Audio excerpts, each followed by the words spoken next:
And that's how we're gonna Live do it from life, now on. breathe there. I know somehow. I'll stop. Every time. And let's not get DMCA'd. Every time. Hi guys, it's us. We're back. I hope you missed us.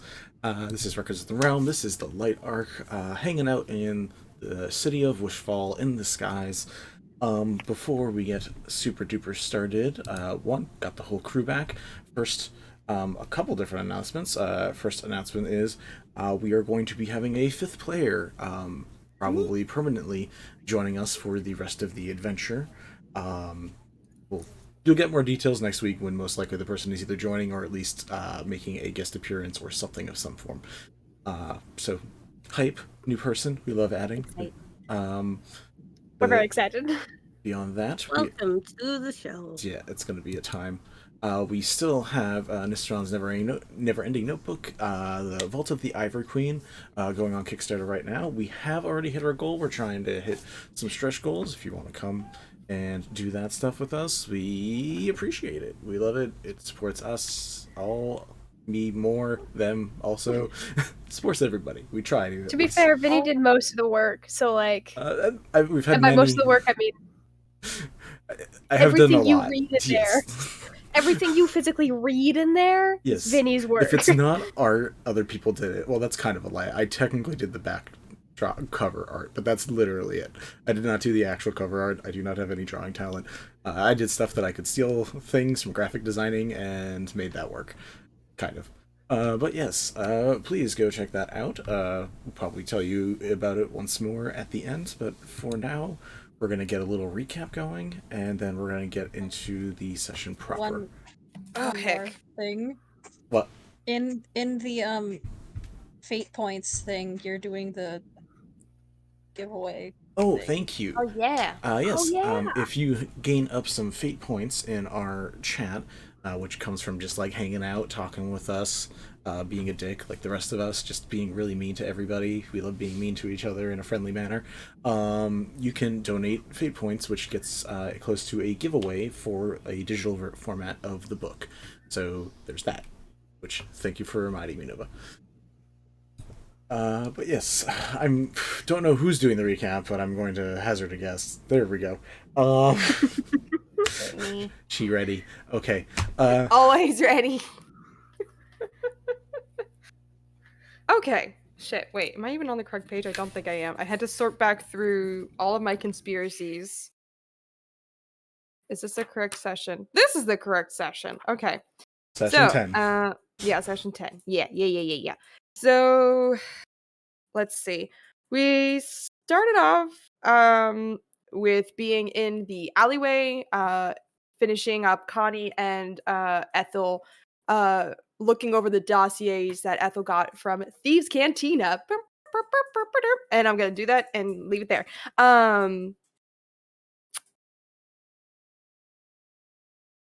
Connie decides basically that she wants to also make a trip to Thieves' Cantina, as well as potentially see a couple other sites in the Undercity. Goes to Asunar, who's currently pet window shopping. Window pet shopping? Both forms. Window shopping. Where pets. does pet fit in? Yeah, there you go. Window shopping for pet. Yeah, window shopping for pet. And proceeds to ask Asunar for like 1,000 gold. And Asunar is like, yeah, no problem. Glucose homie for the win.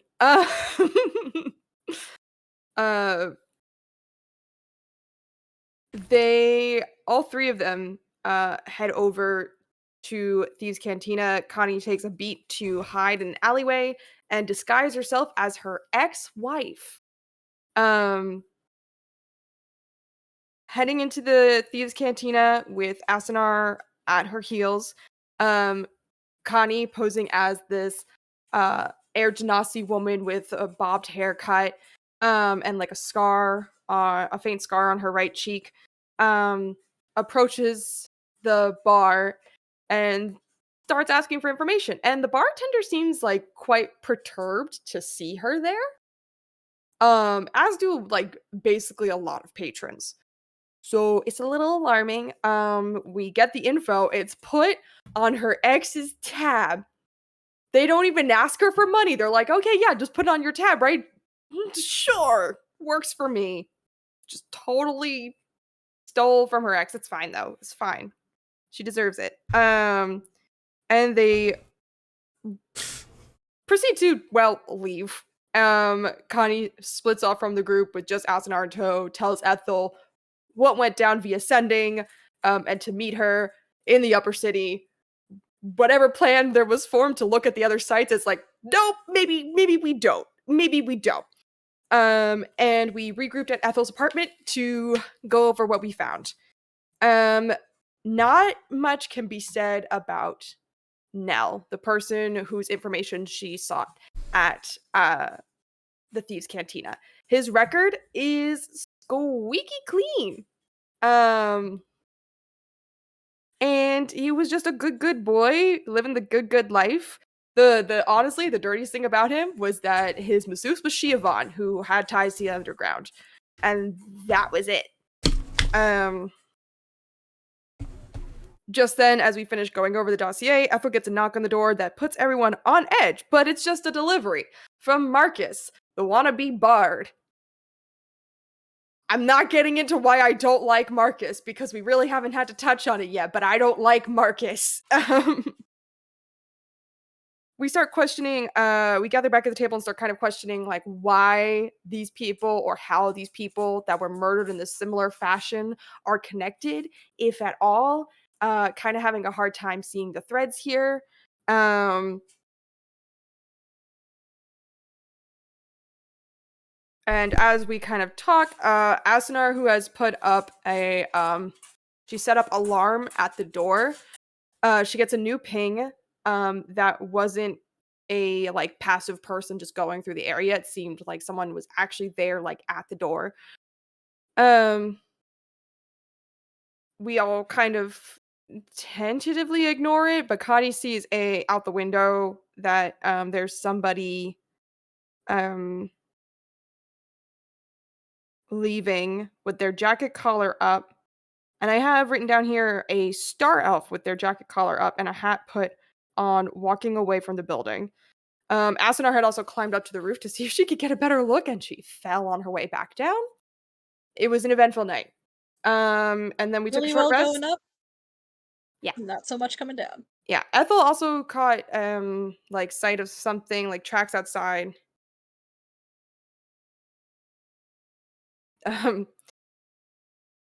Saw some tracks outside that indicated that somebody was definitely listening at the door. And that's where we're currently at. We are getting ready to go to the gallery opening at this point. Sounds about right. Sorry, I just saw the cat. A good cat. Best friends. She's hungry. So, you guys have basically 2 hours to the opening. If there is anything you want to do, any of your communities or things that you want to visit before heading to the show, or if you guys want to get ready in certain fashion, love to hear any of those descriptors. So, go ahead and tell me what y'all are doing in the next 2 hours before, like, the opening. I also want to say really quick, sorry, while Go you ahead. were doing your little recap thing, the captions changed. You said "but Connie," and it the caption said Bacardi, and it made me laugh. Close enough. I have a question on, like, the flyers advertising the gallery opening. Mm-hmm. Does it mention, like, suggested attire, like cocktail style, formal style, anything like that? It does not specify. Okay. Of the four of you gathered there, Ethel, make me a history check. I was about to ask if any of Yeah. us know. Yeah. The only one I was gonna say, is probably how is Ethel. the society? How's the Gossip Girl's gonna be doing it? You said a history check? Yes. I believe that is a 12. That was not a very good roll. You're thinking probably business casual or better. Okay. I'll portray that to the group. I know that I was wearing a different outfit than normal to go to the underground because I explicitly did not want to be wearing my classic outfit. Mhm. So I'm gonna change to something a little nicer for. I don't know that it was like run. Ethel doesn't own any clothing that's not nice, but she's gonna be dressed into something a little nicer for I'm gonna go for shopping. this. Yeah, you're just enough. I got you. Yeah. Cool. Asunar's going shopping. Is that what I heard? Yeah, the only other thing I have is like my gladiator costume, and I'm just like, I don't think that passes. Got to get you that nice tux, right? Astor is too. I think Asnar is not small enough to fit in anything Ethel has in her house, but she will offer to help you out if you would like. It'll be a shirt. Okay, It won't be a dress. It'll be a shirt. Singular shirt. Just a shirt. just a shirt. Okay, but better idea. Can we raid Walter's closet? I was trying to think about if Walter would have anything. He probably has Walter's like a nice thing for when you like go out. Right. Would he get mad if I borrowed it and maybe, depending on how tonight's events Probably go, rip the sleeves not off. returning it? Yeah, it's probably pure black or pure white, just to go with whatever outfit Ethel may put on. So here's a question for you. If Ethel is willing to lend clothes, does she have anything like... I know she's got that 1950s housewife aesthetic, but does she have anything on the more sleek end? I'm sure she'd have to because of church functions. Mm. Because We also have 2 hours to kill, and Yeah, you guys- Asunar's we We can could just also- go shopping. we can There's also- also a mall. yeah, if You you go guys just tell me shopping. you're gonna go shopping, I will wave a hand and you let's just tell go me to the mall, you guys everybody. just tell me what your outfits are. Get in, bitch! We're going shopping! Does Temerity have to go shopping, or does Temerity already have an outfit of choice for this? Oh, Is I already Temerity- have an outfit, but of Okay. course I'm gonna go buy a new one. This is temerity we're talking about. Especially when it's someone else's Temerity. money. I need a new outfit for every party. I can never be caught in the same outfit twice. So you're a woman in the Regency period. Yeah. Yeah. Okay, cool. So you four and Trime go out clothes shopping. What is everybody choosing? Just end result. What is your outfit? Connie's gonna go a little bit more feminine. She's gonna get like a knee-length cocktail dress type situation. Probably do her hair up in like a high ponytail. Leave like a couple little stringy bits.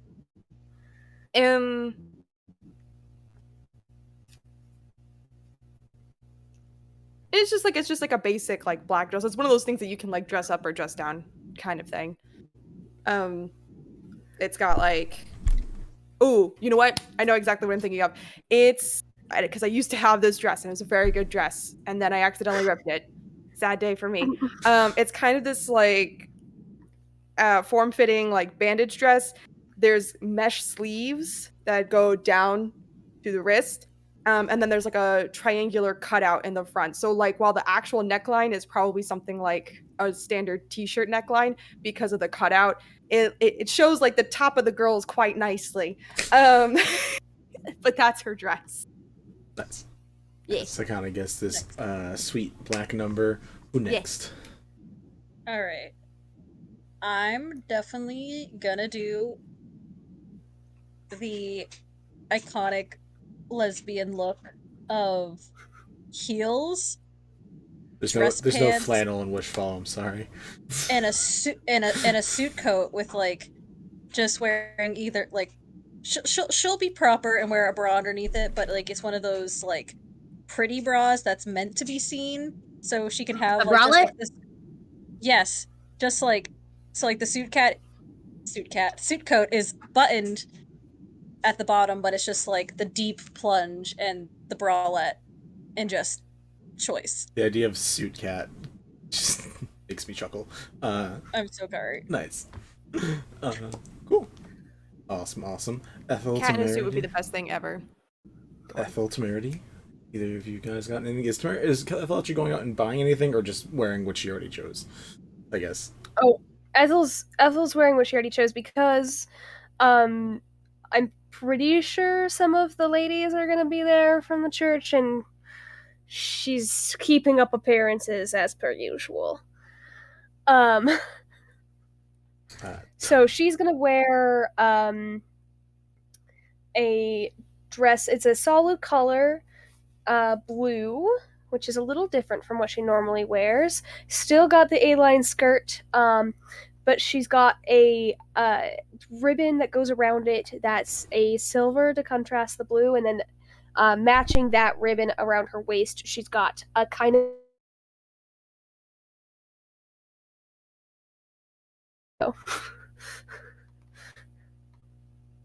that's what Ethel's going in.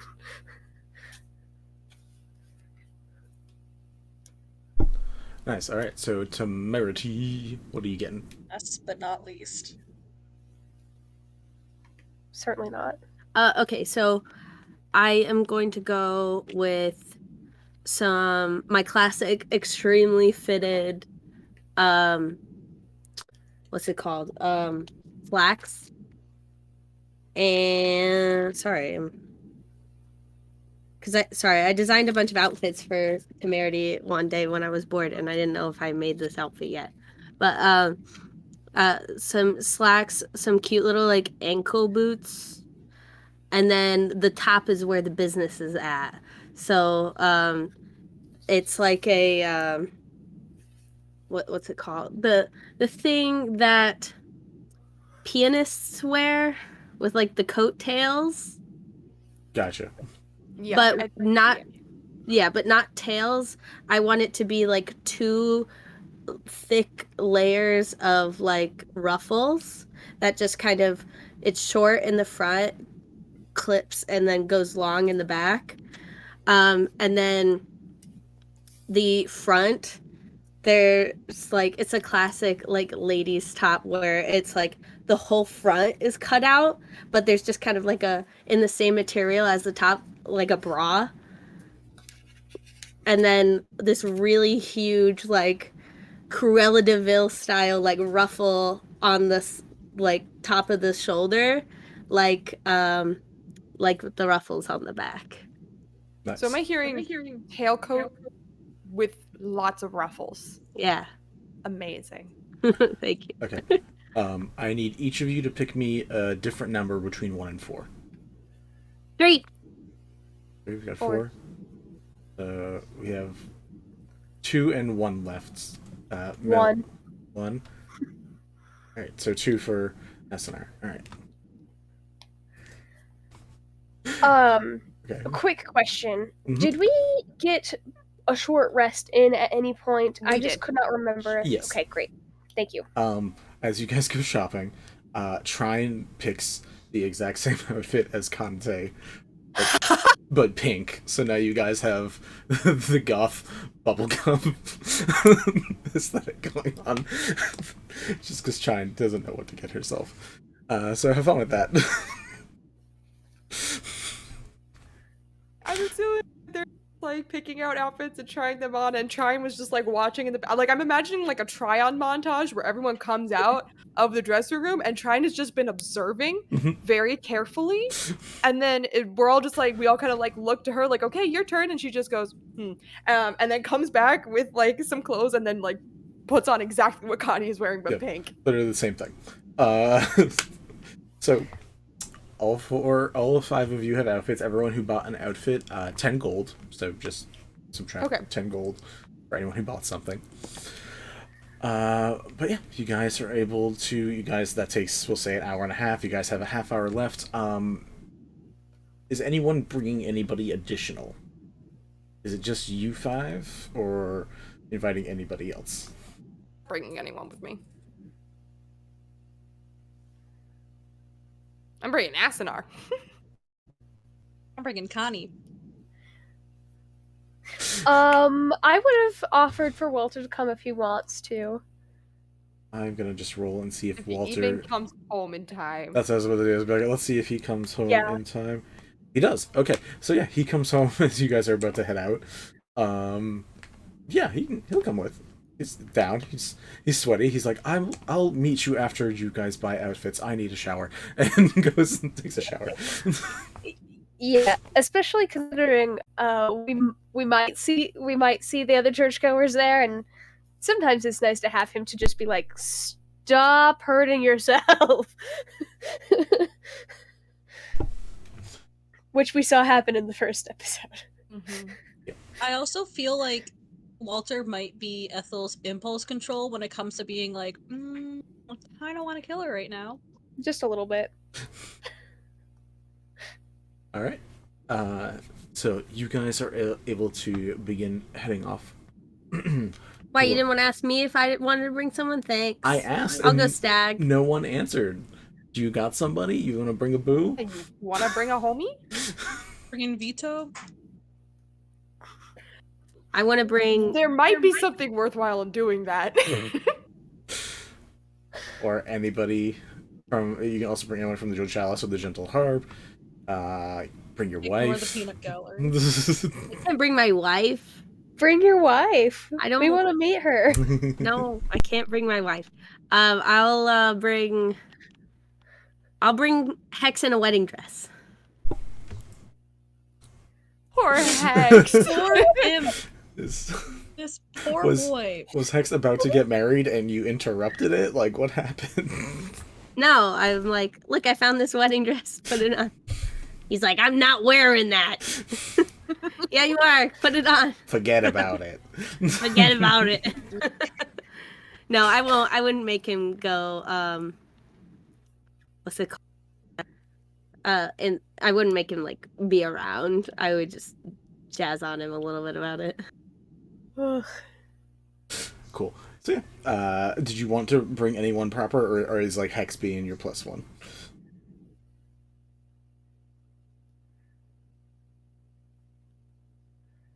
Sorry, no, I'll go stag. Okay. Cool. Alright. So you guys are able to head up to the Diopbeel Gallery and Auction House. Technically, they're both the same building, even though they're also technically not the same building. When you arrive, you saw it during the daytime, when it was, it's a good-looking building anytime around. At night, though, there are showy little orbs of lights all over the place that are glowing different colors. There is the closest thing that they have to like a red carpet, which is just the star metal shimmers in like a ruby red, leading up to the front of the steps. You can already see that there's like plenty of people already inside. There's also people sitting outside and just chatting. Why are you yelling at me, Microsoft? Please stop. Stop.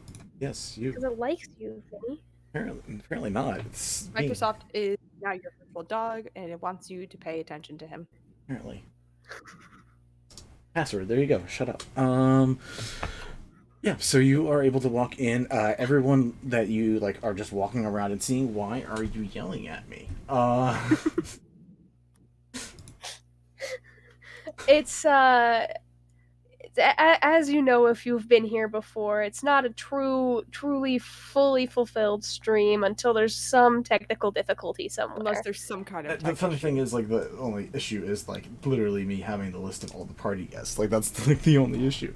Otherwise, everything else is going fine. That is loading up. We love our computers causing chaos. Good time. Yeah. Roll me a perception check to see who it is y'all run into, good and or bad. Ooh, interesting. Okay. Ah. Ooh. Wait. No. Are we all rolling something, or is one person rolling something for all of us? Everyone can roll something. You said Got a perception? 9. Yep, perception. 16.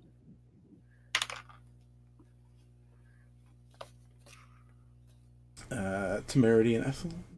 19.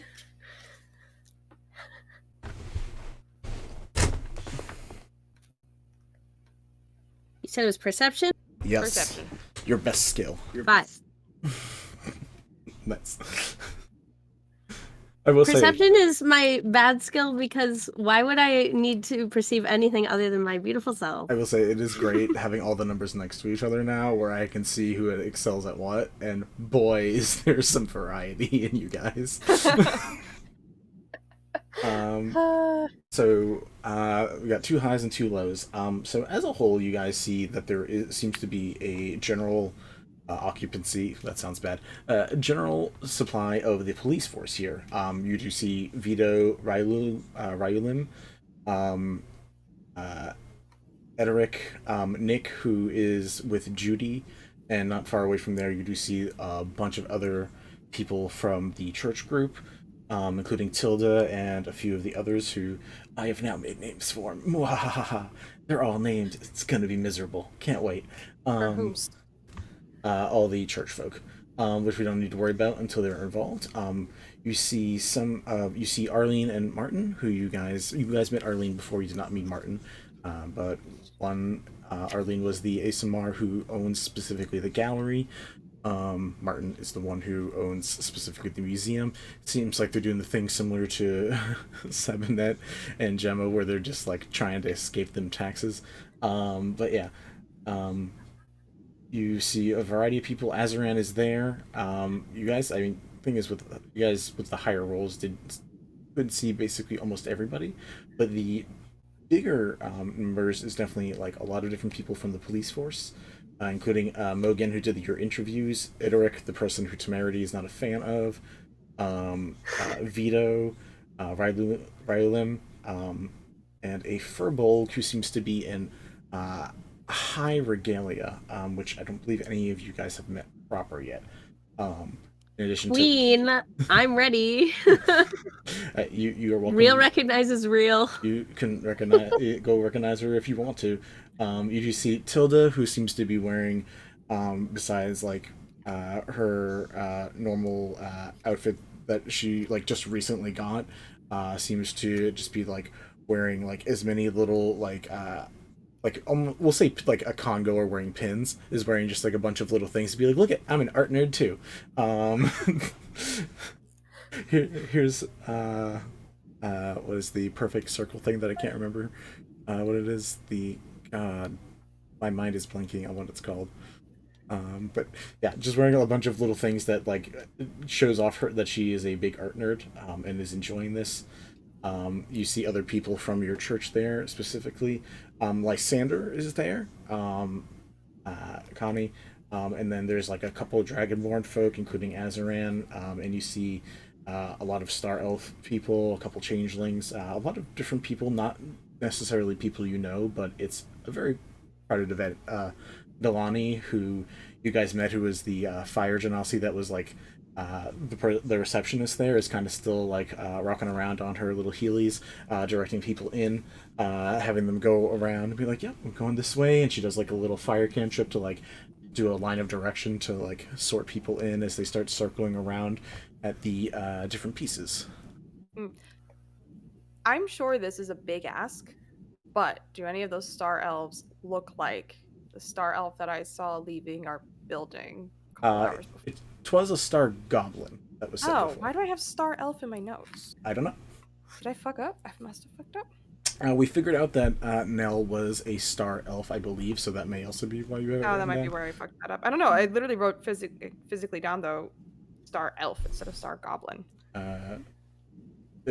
Pretty sure it was a star goblin.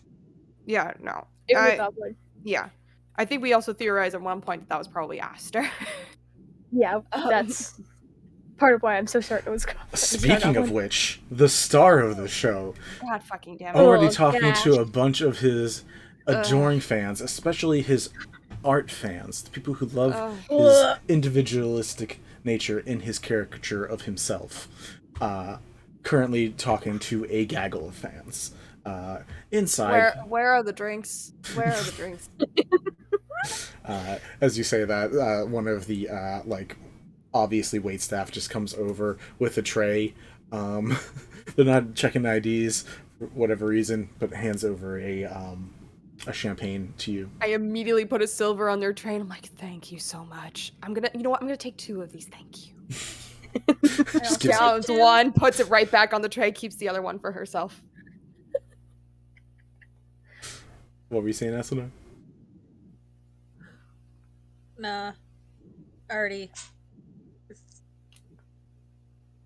Neo? Okay, that's fine. Sorry, the cat's trying to get my dinner plate and I can't leave to bring it upstairs. That's 100% fair. That's mood. Temerity Ethel. You guys get in. Walter is with you specifically, Temerity. Not Temerity, Ethel. Temerity, you got little Hex on your shoulder, or maybe, I don't know, he's holding, like, part of your clothes and walking. I don't know how you want that going. He's holding one of your tailcoat tails. Oh! Have you ever seen those videos where, like, they have the little chimp in the suit and he just walks and, like, holds his little his person's hand? That's my buddy. That's your buddy? Okay. Hex is loving that for sure. He does feel a little. He gets a flute of champagne. He does seem a little excited because he's at like a gallery premiere and he's like a little excited about that. But when I get, like, he has to ask because he can't fly with the wedding dress on, and so he's like, "Hey, can you grab me one of them? I'm gonna need it." And so Temerity's like, "Yes, absolutely. Oh, excuse me, can I have one of these?" And then I grab it and I turned to him and I was like, "Wait, are you old enough to drink? I'm just kidding. Here you go." He's like, "Fuck you." Gives you like a notable glare when you say that, but yeah, you 100%. He 100% takes it, drinks it. Roll me a Constitution save for your imp. Oh no. I rolled another 5, so I don't know if I need to look at the stats. Nope, nah, we're good. All right, your imp gonna be drunk AF in a little bit. I fucking love art. Oh. Where's the music? Anyways. Whoa, look at this. What is that? Like, did you throw the paint on the canvas? That's amazing. And Ethel, how about you? As you see some of your friends go in to get drinks and immediately start downing them, what are you up to? Yeah, I think what she will do, she will take a flute of champagne off the tray. I don't know how these work, so I don't know if it's customary to tip or not. But if it is, I will. Probably not customary, but appreciated all the same. Then in that case, yeah, I'll still do that. And then I'm going to. It never hurts to have people notice you and be like, ah, yes, they're good people. So she's going to take a few minutes to list the art pieces before she heads over to the society ladies, but then she's going to head over to the church peeps. So, and then probably go to Tilda first and make sure Tilda's like having a good time and not being swamped by all the gossiping. Yeah, you see that she's not surrounded in a sense, but like there's a lot of people, specifically a lot of additional churchgoers. Like there's a centaur, an Asunar, Loxodon, just a bunch of like different size, various people. Tilda's a very small genasi, so surrounded by a lot of big folk. And she's just kind of like going along with it, like give a nod. She has like a champagne, but she's not really drinking it. She's just kind of holding it. She like gives a nod when people are having conversations. Big laugh, bunch of them, just like the big. It's a lot of mayhem. No. You gotta laugh like an anime female villain. Oh. Okay, I'm done. Anyways, but you're able to, you can scoot in. You and Walter can go over. Some of the other police forces aren't too far away, and they also seem to be mingling. But Nick specifically is with Judy. He seems to be like doing a little gust cantrip at her hair every once in a while, just to like annoy her, and she gives him a slap. But they seem to be having fun with this crowd of people, mainly the other people from your church. You do see folk Alrighty. from other churches here too, but it's like this is a thing that you guys do, not necessarily like a full congregation from every church just comes to the gallery opening. No, I'm sure. I imagine it's probably not the full congregation of our church either, although it might be. No, but it's like quite a few of you. You know, it's a moon night. Y'all are doing your thing. So it's Right. And it's also like, well, Ethel specifically is a knowledge cleric, so she comes for the art just as much as for the socializing to these kinds of things. I don't know how that ties in with everyone else in the church, though, because they don't all have to be. Anyway, that was just my thought process. That's where that was going. 100%. You're able to head over. People notice you till there's like, oh, hi, Ethel. Does everybody come to this? And she's like looking around, like all the people. Not everyone. However, our congregation does like it quite a bit. I think that appearances absolutely have some to do with it, and then the rest, everyone else who is not worried about that, I do think truly enjoy the art. I mean, it's great. I've only seen like one piece. That guy talks about himself a lot and points at Astor, who's like just talking about his caricature. Yes, most of my friends despise him for that. Gotcha. Is that how we're supposed to? What's You're your allowed to form your own opinions till the. Okay. I personally don't have one way or the other, but he's not someone I would choose to spend a lot of time around. That's fair. Is there any pieces that you'd recommend checking out while we're here? You know, I just got here. I know I said I would look at a couple pieces so that I could talk about them, but I'm also not interested in as much. I think Ethel sees an opportunity in Tilda to like be more than just a gossiper with her, like she is with most of the rest of the church members. She's not going to immediately go that route. That is fair. Just actually quickly, just to give everyone a layout so you guys remember, there is a bottom floor, or there is the downstairs and upstairs for the gallery. The downstairs has all the things that you guys kind of saw before because you were here specifically to look at like one piece of art. But there is the blossom painting that you guys checked out. There are the onyx sculptures of the different stages of like a frog's life, from like eggs to tadpole to frog. There was the hologram where like if you stood underneath it you saw a hologram of yourself. It was supposed to be like real philosophical and like inner looking. There was a thing that just dropped a single drop of water on a stone and just showed the slow pathways that it carved over time. Again, this is all about life's step forward is the theme. There were charcoal etchings from life's different life forms planet side, so like animals and plants. And then obviously the centerpiece of the exhibit, which was Astor's caricature of himself. Self-portraiture work is, of course, very, very inspiring. Upstairs, if people go look around, there is a projector, a little like light cantrip that is projecting shadow puppets on a wall. There are, in addition to that, there are lumi traces, which is basically photographs, which are very rare.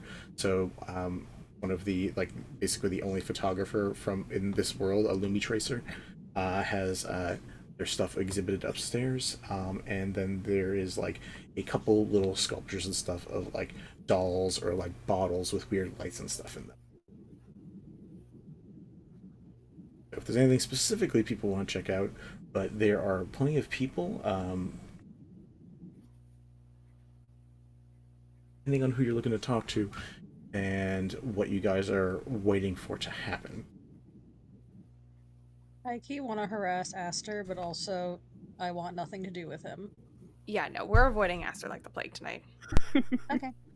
I want to talk to that very well dressed individual. Who? The furbolg that I described in the beginning that was part of the police force. Sure. Police detail. Oh, I want to do it like this. I want to do it like I I would think that the police people are kind of hanging out with each other, or like I would wait until they are like near each other, and then I would kind of saunter up. Oh, Ooh, you said I think saunter. we lost you on push to You talk. said saunter I up. forgot And then I stopped. was on push to talk and I released my button because I was so into what I was saying. Before you keep going, you're also still muted in the captions. I can't unmute you. I'm sorry. Oh, do I need to unmute myself? Yeah, I'm sorry. Oh, that's fine. So, Cool. is it working now? Yeah. Okay, cool. So yeah, I want to like saunter up with intention, make it look like I'm going to walk up to Edric, and then just last minute swerve and turn to the furbolg. Temerity's choosing violence tonight. Roll me a d20 before anything. Yes, sir. 10. Nice and easy, even. Cool. That's great. Middle of the road. That actually doesn't help, but that's fine. I'll make it work. So there's a few of them gathered together. Edric is one of them. And then there's a couple in between. Ryulim, who is the sheriff, Rabbit Folk, who Asunar knows from running into her already. And there's Mogan, who you all know from just like the session 1 stuff. And then like right on the opposite side, like 2 people away from Edric, is Vito. So Vito also looks at you coming just like straight over, and then you just curve in a direction that is just away from both of them. And you face this very just from what you can tell, and she is wearing like regalia. She is like decked out, but she's an imposing figure and built. Seems to be fairly high up in the chain of command as well, and just doesn't really even react to you just like churning into her direction. It kind of just waits to see where you're going.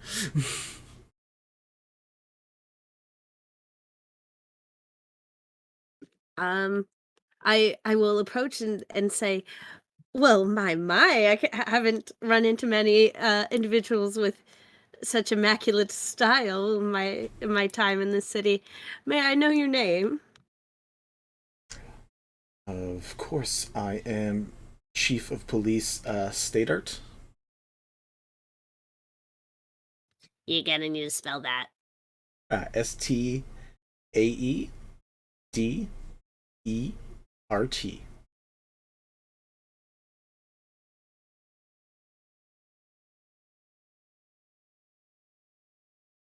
Well, it is a pleasure to make your acquaintance. Where, might I ask, did you get such an outfit? Planet side, darling. It's the only place to actually get anything of high quality. Most of it was made from my home clan, but in general, it's been reworked a few times to meet the standards of, well, here. Oh, so this is like an evolving piece. It's almost like you're walking artwork yourself. Not many have said that, but apparently I will take that as a compliment. Roll a persuasion check. Let's see how you're doing. How this conversation's going. Okay. Am I not being suave and You are. ridiculously charming? Yeah, but D&D involves rolling dice, so sometimes the dice cannot be in your favor. Valid. 19. 19. Not good for me. But... Not good for you, but still doing amazing overall. She seems to be enjoying the conversation. You don't seem to get shooed away. You can see like a little you see annoyance from Edric, and you see like just a mild bit of confusion from Vito, who just kind of like shrugs it off and seems to not be as worried. He was just very, very confused by the... Oh shit, I didn't realize Vito was there. My bad. Yeah. He's in there. Yeah. But yeah. She says, "So, where could I find you around the city? You seem new to this area, at least. I haven't seen you specifically at any of the other gallery showings." Oh, well, certainly you've heard of me. My name is Temerity Serechor. I'm relatively new to the area, but I am, uh, as they say, making a name for myself. Uh, Was there any recognition? I was just rolling for that. Um, 13. Trying to debate if a 13's enough to recognize your name. You know what? You have beef with not beef. You have involvement with two of her underlings. We'll say there is like a hint of recognition. She doesn't look like she knows why she knows the name, but she's like, I have heard your name before. That's kind of what I was like implying. Not that like she had heard of me because I'm famous, but I kind of was trying to gloss it over. Like you should know me, but like it's not for that reason. Gotcha. Name's familiar. Again, can't place where, but no, I've heard of you, I believe. What would I know? Do you have specific work? Specific anything? Did you make any of the pieces here? Trying to figure out why your name is familiar. I'm sorry. Oh no, that's absolutely fine. But you know, I'm a little here, a little there. I pick up work where I can. I'm currently working with the collective on one of their active cases with my group here. So I am a little all over the place as of lately. The collective. Good work for some. If you like that sort of thing. Appreciate when they share their knowledge. Sometimes it feels a little higher than loftier, higher than thou, with the way they pretend to know everything. But I'm not getting that vibe from you.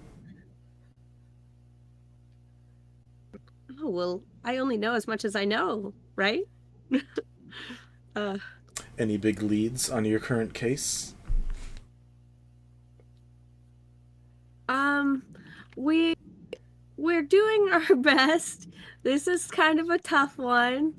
And also, to be honest with you, my first bit of detective work. So this is quite fun and new for me, personally. But it's been a lot of fun going around and meeting all these new people, discovering about what could potentially be going on. But as of right now, pretty much most of what we have is just conjecture. That's fair. If you need a keen set of eyes or ears, I highly recommend speaking to either Detective Mogan or Inspector Vito. They would be wonderful people to speak to and perhaps gain additional insight from. They're usually pretty good about working with the citizens when they need help. Rarity will kind of like cock a half smirk, like dart eyes to Vito, and then back. And thank you. I really appreciate the recommendation and offering of your assistance. That's very generous of you. If it keeps the city safe, I take as much help as we need, preferably well trained, and hopefully you have gold stars in a few areas that make you well trained. But as long as professionals are handling it, I have no concern. And he'll smirk again and kind of purse his lips and be like, "Don't worry, I'm very well trained," and then hit a wink. What kind of wink? I need to see if this is a roll that needs to be made. I'm not trying to seduce her. Okay. I'm joking. Cool. Double checking. But you're able to start. Oh my god. So the cameras have been frozen for me, and that's what I've been looking at on this screen because that's where my camera is. Yeah. But I have the stream on the left, and I can see everyone else. And I mean, except Nova, who's just been snacking on the tea. Mel and Ethel are like The reactions. Yeah, they're pretty solid. I mean, I'm making faces too, but I'm making faces while I'm eating. I'm just going. But yeah, you are able to engross yourself with the police force, have some pleasant conversations around a I don't know what to describe what Ederic and Vito are to you, but a pair of people that you've been involved with, along with this new person who is apparently the chief of police. But yeah, you're able to start up some good conversations, and you seem to be on the right footing, which is great. I would like to talk to Vito too after I finish talking with her. Sure, I'm gonna go around and do a quick circle to other peeps, but we'll come back to you and Vito right after. Does anyone else have? I'm also gonna pop out and back in really quick to fix the camera issue. One sec. Whomstelz is talking to Whomstelz.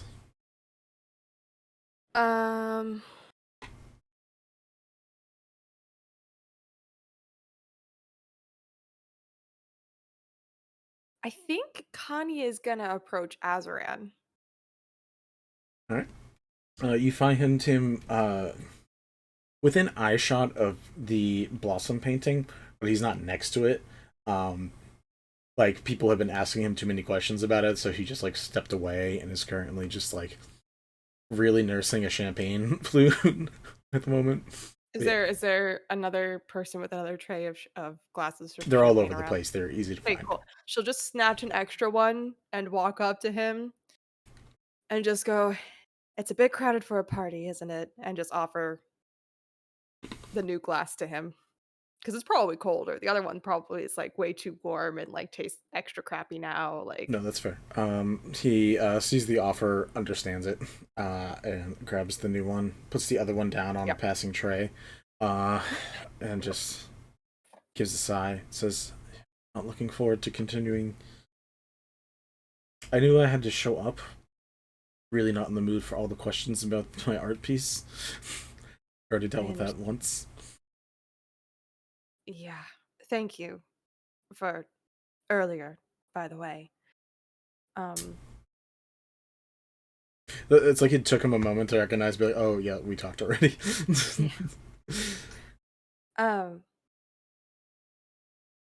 Well, if you want to talk about anything else, I'm more than willing to lend an ear so that you can just not think about it for a while. I mean, half of them are people just curious about the painting, the other half are coworkers from other prominences, and they're asking me about stuff related to laws and rules and changing them and amending things, and I'd rather be home. You're still in work mode right now. I'm trying so hard not to be, and like as that conversation gone, you hear just like claw marks in the distance of their child just like running on top of the baby dragon going through the hallways of the gallery again, and he like looks over, he's like, yeah, I'm definitely in work mode. I don't care if he breaks anything, it's fine. I'm sure Arlene has her own protections up in the gallery, so I mean, and most of this art is like donated anyways, right? Yeah, he just seems real done. How's your day been going? How's it being here? Any fun art pieces to look at? Please say any ones besides mine. I don't want to talk about it. We've been having a real laugh at Astor's piece. He's like mid sip and just like makes the little like laugh noise and just finishes the drink and says, "I have no comment." Well, if you can keep a secret, Mr. No Comment, I can't stand the man. You also have a bardic trait as well, right? I do, but I guess you could say Astor and I are different trains of thought when it comes to the musical arts. Fair enough. He does make it more something. Just kind of something. Leaves it. It's fine. Doesn't seem to be a bad person. You have well-founded feelings. And just continues to drink his drink. Yes, well, I just, music should bring people together, and Astor certainly brings people together, but in my opinion, in my humble opinion, not in an impactful way, in a meaningful way. And that's where we differ. I think that's a fair way to differ. Lots of different forms of art can do that. Gestures to the room you're in, gestures to yourself says music, artwork, painting, sculptures, cooking. And he says it with like a bit of surprise as you watch as Lysander begins approaching with a dragonborn that seems to be made out of green ruby gems. So both has like green scaling, but also like red ruby, like deep ruby.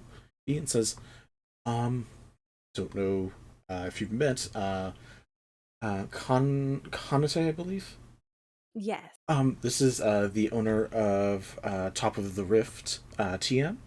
And the Green Dragonborn gives like a bow of the head. And this is the head chef there, Lysander, who has made quite a spectacular meal choice for me and my beloved back when we went there. Yes, Lysander and I have met before. But what was what was the Dragonborn's name? TM. TM? TIAM. Yeah. I don't like that name. That's a syllable away from being Tiamat. I'm not a fan of that.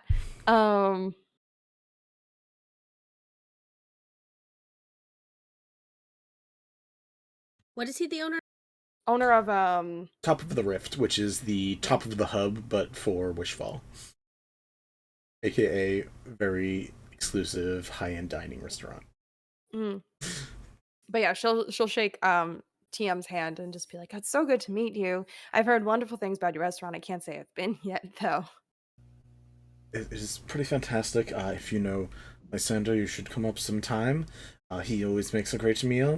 Finds very unique spices, main courses, even just unique additives to add to whatever we have on the menu. It's been a great hire. It's been very fun. So I've heard.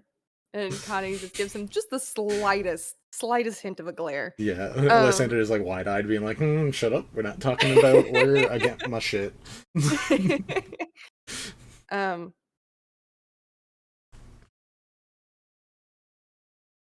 shoot, I was gonna ask a question and I can't remember what. Oh, I haven't been in the city very long. When did you open this restaurant? Oh, years ago. It's every once in a while there's changes of the prominences depending on businesses and who's elected. And the fun thing about that is it also changes the open locations. North part of the city, a lot of manors that used to go to the prominences back when they were a little more full of themselves. Gives kind of just like a joking-esque glare to Azuran. Lots of manors were full up, but the highest point in the city with the tallest building happened to free up, and with the right negotiations to the council, we were able to turn it into a fabulous restaurant for people of all manner to come and enjoy when they felt like treating themselves. Yeah, that is some immense luck. A little bit of luck, a little bit of negotiating. It takes a lot to get what you want sometimes. I can only imagine. So have you always been a restaurateur, or did you do something else beforehand? Roll persuasion check. Ooh. Okay, 11 plus persuasion. 7. 18. Oh, it was like 7. There's no way you should No. roll a 7. No. 18. Roll on my side.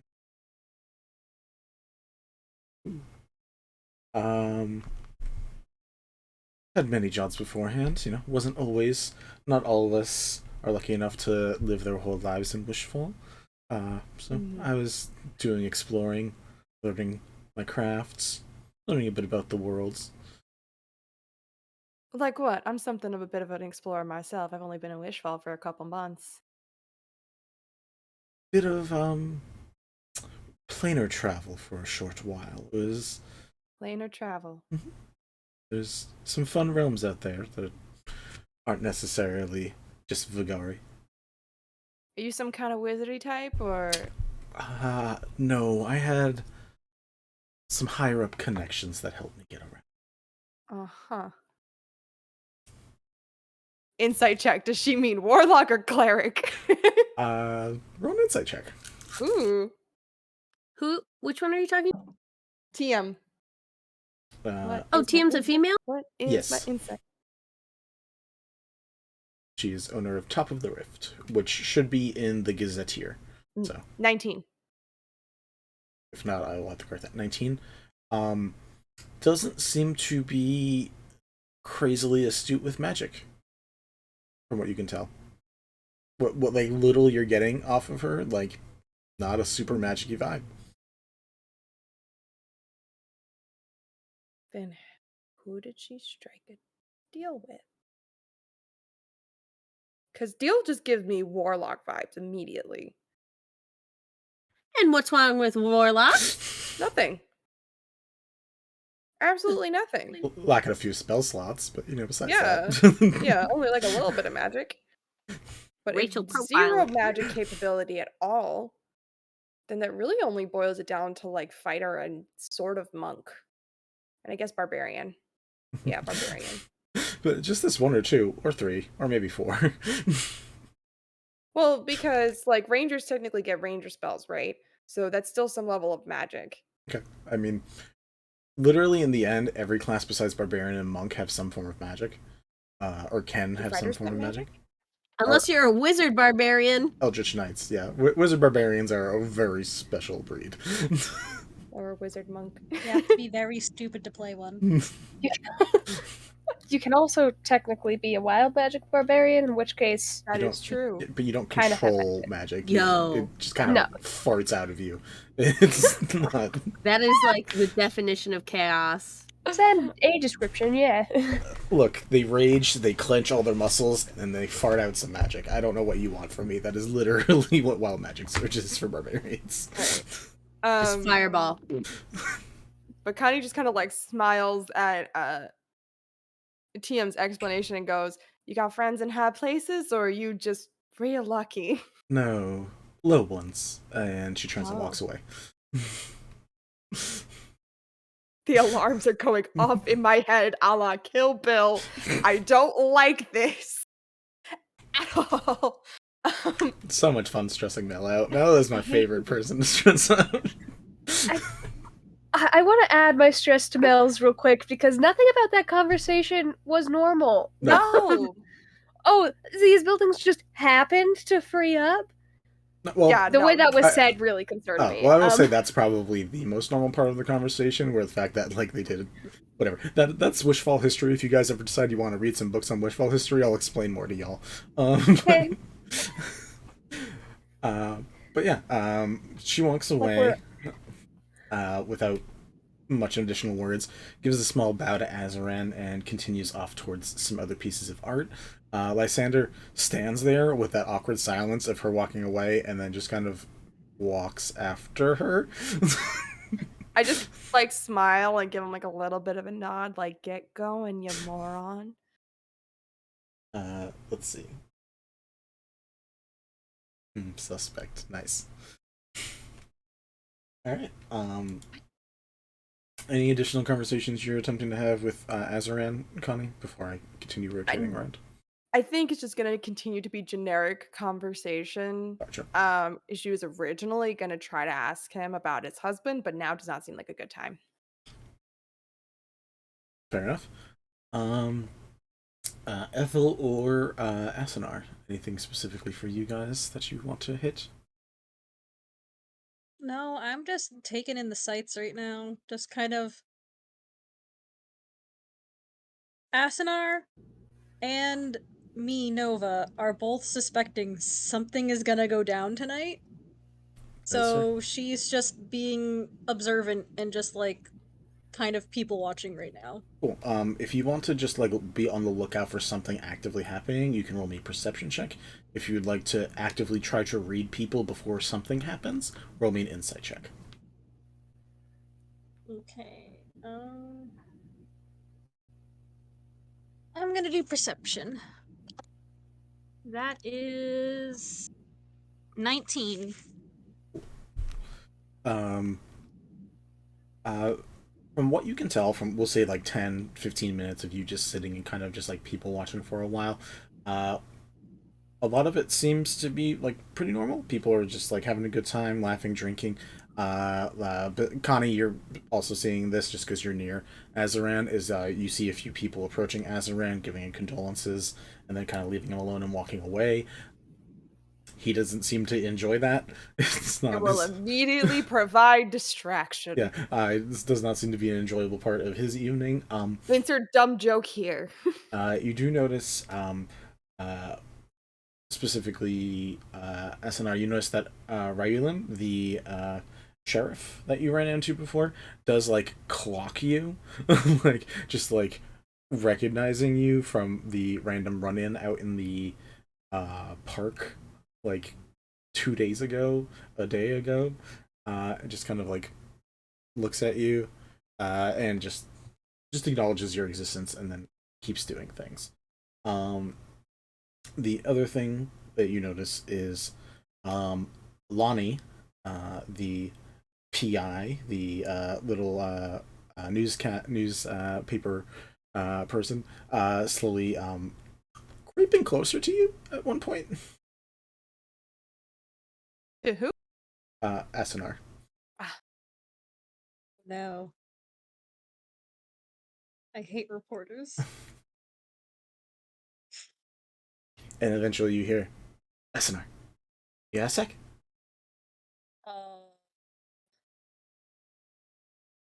Yeah.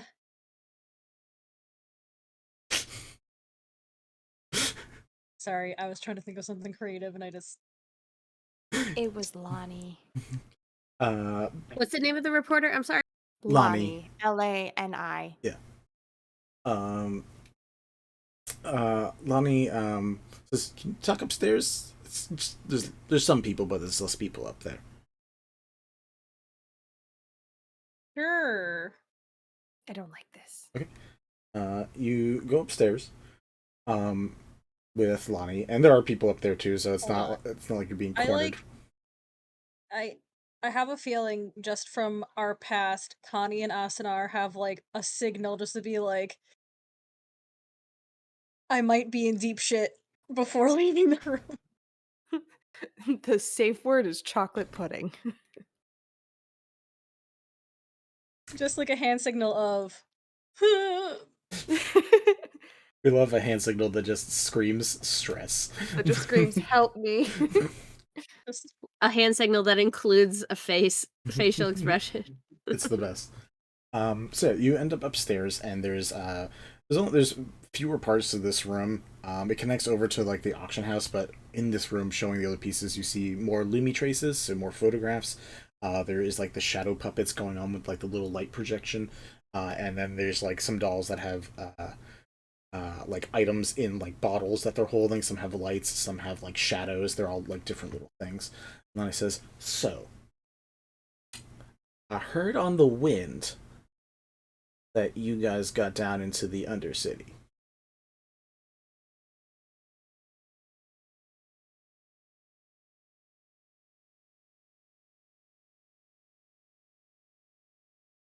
What wind? fuck you, Vinny. I am literally the worst person to go after for these questions. I know. Fuck you. It's unfortunate, but Lonnie and you have a history, so.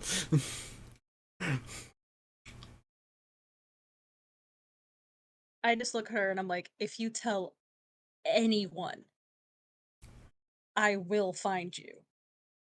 I mean, I'm pretty easy to find. I'm the Oversky, like, or all the time. That's like, or I'm, learning things. I just wanted to get your feelings on the conditions down there, and anything that you've seen that might seem odd with the recent, going on.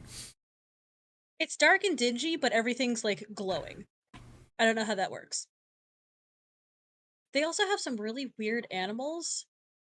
I don't trust down there. like dangerous weird, or just like they look funny? Yes. Gotcha. I mean, there's this one penguin thing. I think it's called an awakened penguin. Fucker is creepy looking. Vacant penguin. Is that like he's just awake all the time, or like it's got the intelligence of a normal humanoid? I don't know. Gotcha. I was only doing window shopping. I only looked. I didn't ask questions. What did you get while you were down there? I got a tattoo. Ooh, they seem real excited about that, actually, when you say that. Then they think better of bugging you about it because, hey, guys, if you see someone with a tattoo, you don't need to bug them about their tattoo. They know they have a tattoo. You can leave them alone. It's fine. This is a warning for the general public. Well, all right. Is there a specific organization that you happen to be siding with? Like, are you working for the Snare or like the Undertow or?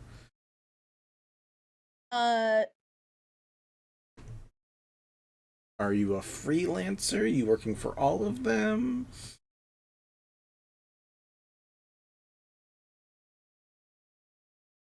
It's kind of a no to all of those questions. I'm not working for either of them, but I'm also not a freelancer. What about the Far Reach? No. Was there any good qualities down there? Like anything to inspire people about this civilization that most people topside kind of ignore? You can find literally anything down there. Anything. Whether Okay. you find it by legal means or not, it's down there. So there's illegal stuff down Oh yes, lots of it. there. Okay. All right. I appreciate this information. Did you do you want to be anonymous this time? Please. Okay. This is the kindest would very much conversation. so like to live. This is the kindest conversation you two have had. So you see Lonnie being like, I guess I can actually let you be an anonymous source this time. Because normally you guys get a little more antagonistic with each other. I know, I'm just scared at this point, being like, where the fuck did you hear this? Who do I need to hurt? Can I use your old pseudonym, The Storm, I think it was? No. I mean, you can use the Storm because that wasn't my older name. Oh, what was your older name? Sorry, it's been a while since I've watched you fought. The Scourge, not the Storm. Scourge. Much more badass. Alright, so not Scorch. Anti-Scourge. Gotcha. Alright. Oh, my head hurts.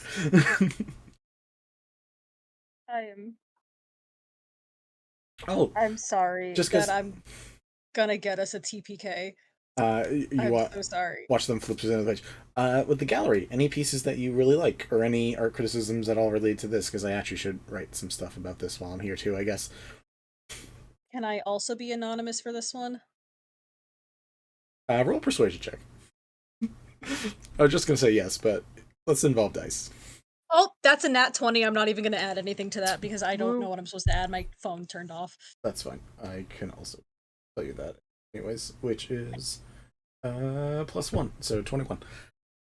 This is why I got everybody's stats. So I had easy access. So yeah, 21. They're like, yeah, sure, that's fine. Fuck that little bitch Astor. Okay, very strong word He choice. should not be in here. His work fucking sucks. Dislikes the art form from the Star Astor. Got you. Any good work, any work that you appreciated, just so I can have a positive spin on this.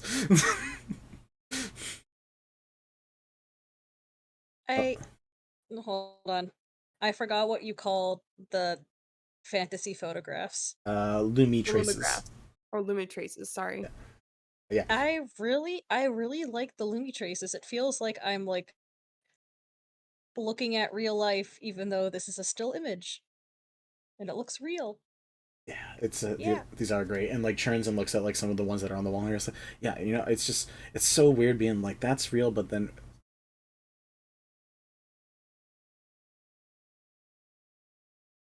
halfway through the conversation, you stop being able to hear what Lonnie is saying. Wondering why I couldn't hear you for a solid second. I was like, is this on purpose? I'm gonna Shit. cut off there for a moment. Ethel, what are you doing? Oh no. After having a pleasant conversation with Tilda, she's gonna go. Well, she's gonna appreciate the art for real and talk to Walter about it for a little bit. But then she's gonna go do her due diligence and talk to the other ladies from the church who are here. See what I want to know what their favorite paintings were and what their least or our artworks were and what their least favorites were. Do you want it for each of you them? don't have to tell me, just general vibe. Okay. They seem to avoid Astor's work altogether. Like they just don't want to have a conversation about it. Like they don't want to pretend to say something good, and they don't want to say something bad. So they just ignore that That's fair. altogether. Just don't touch it. There seems to be mixed votes on Azaran's painting, which is like artistically very beautiful. And it's just like it's gorgeous, but like, did you hear that he painted it using the blood of his victims? It's so weird. Ethel's gonna lean in on that and be like, victims. I hadn't heard that part of the story. Please do tell. This is from the centaur, known as Echello, ECHELLO. And she goes, apparently he was a brutal killer back when he was planetside, and that's the blood from all the different victims. And now he's a politician. Can I roll? Even worse. I know we talked. I know we talked. We know what Azaran actually painted it with. Like, yeah, we talked to him before. Do we know, like, do I need to roll a history check or something? Do we know what the actual materials are? You can roll an insight to see if this is like rumor mill bullshit or like there's some semblance of truth. That's 24. It's rumor mill bullshit. Yeah, okay. That's what I thought, but like, jeez, we do know that he used, though. Yeah, so the blood thing, so it was his husband. yeah, so But it you was his husband. so you can see the correlation of being like he, regretfully used his own scales and his husband's blood to being like, oh yeah, and like he used the blood of the people that he's murdered, and like, Totally. there was a line that apparently like slowly went down. There's a line that makes sense here. It's just not correct. Great. Exactly. You see, like, with that insight check, have you see, Judy seems to like live for this rumor starting a little bit, but Nick looks confused. Nick's like, doesn't sound like Nick, who is a cop, who's like, wait, no. Nick's like, that's inaccurate. Nick's like, I know this politician. I work with him sometimes. This doesn't make sense. Yeah, there's just you see that little disconnect between the two when it came to like that one thing, but like everyone else is like, they're for the most part it's gossiping. Tilda looks real uncomfortable with this conversation. Like she followed you guys around when you looked at some artwork, but then made her way back to the group of the people she knew, and now that this conversation is happening, she's like, I'm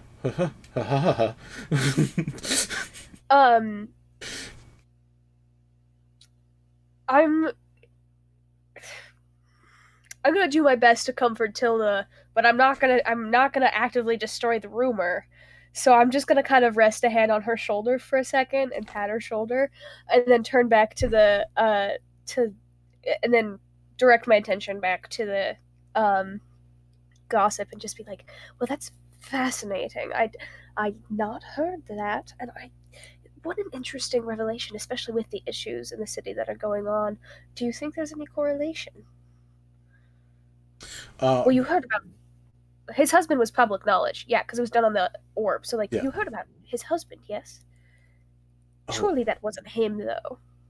I mean, like, how would we know? He's a powerful politician in the city. Like, who knows what kind of messes they could easily clean up?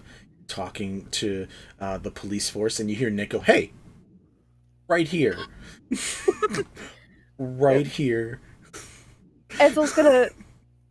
She does not like this man, but she's gonna nod at him and be like, "Yeah, so I mean, Nick would tell us if he." Say that one more time. Sorry, you broke up a bit. Oh, I said Ethel's gonna nod at Nick and gesture to him and be like, "Yes, Acello, Nick would tell us if he was involved." You see his face go from like, "Thank you for defending me," to like, "Don't know quite if I would tell you." I mean, surely if he truly was, if Azerin truly was involved, Nick and his force would have already done their job and taken care of the problem. So I don't think that can possibly be it. Yeah, no, obviously, not a problem. Wouldn't be an Nick issue. is uncomfortable. And Judy's just like, "Of course, darling. Of course, it's not like you wouldn't let something like that happen to our city." Thank you, Ethel. And there's a bit of a glare, just for like continuously circling it back around to Nick. Even though you were like helping it, you're still like putting the focus like back on Nick a couple times. Oh yeah, for sure. And yeah, conversation wouldn't say it lingers there unless there's a little more you want to add, or there's a way you want to direct the conversation a little bit. I would like to direct the conversation. I know I've done this before. I'm going to keep doing it. I would like to direct the conversation back to the idea of the murders happening, though, and see if there's been any more rumor mill stuff going on about that. If anybody's heard of anybody that we haven't heard of who's died. Roll me a d20. Great. That's a 19 on the die. Pretty darn good.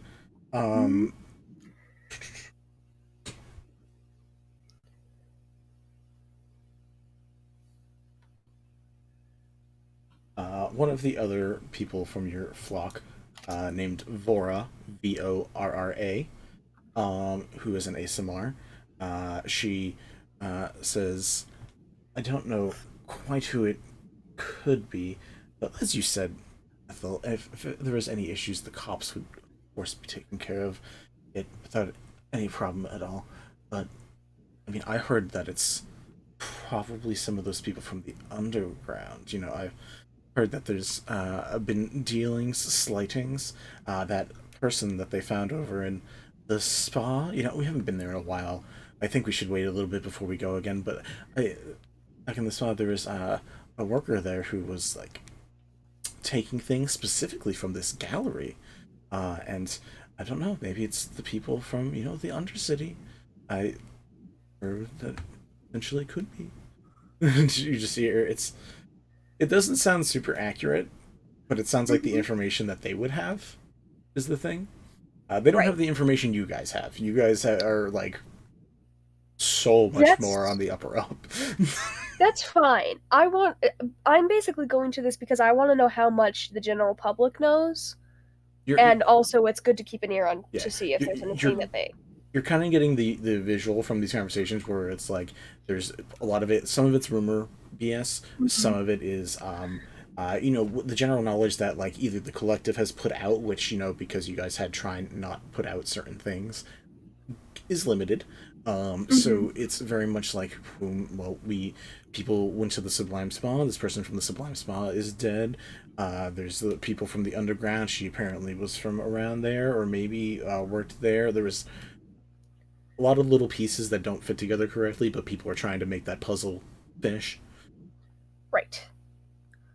Sounds good. I just, I have another place I might want to go, Cool. but I will... We're going to do, we'll end up doing one more... Pass.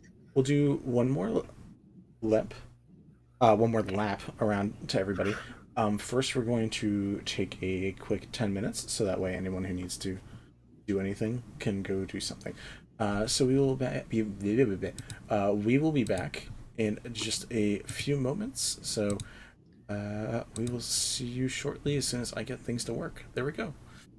Bye, guys. Sid gets a sending message and just hears in their minds. Oh fuck! Oh fuck! Oh fuck! Oh fuck! Here's, Mama, I haven't failed you yet. Much improved. Where the hell have you been? Miss you. Fuck 'em up. I will say you don't get that message.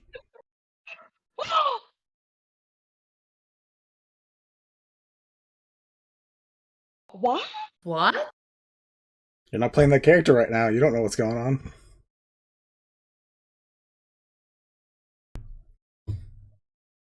Sid, you have a nice daydream about a message from Maybe.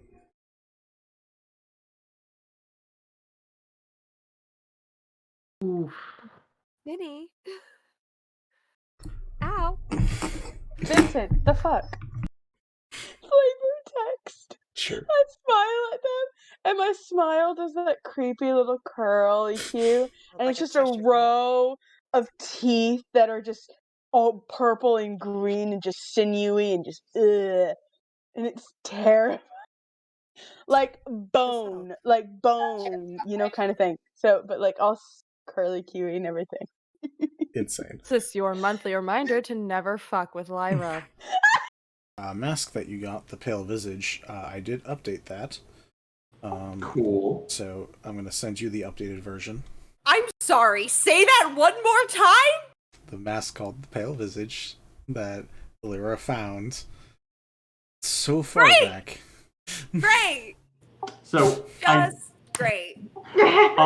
all I had it marked down as, I don't think it had a name as far as I knew. I knew it was a white scaled mask that when I wore it, it allowed me to do it's a dragon cold scale grip. mask, yep.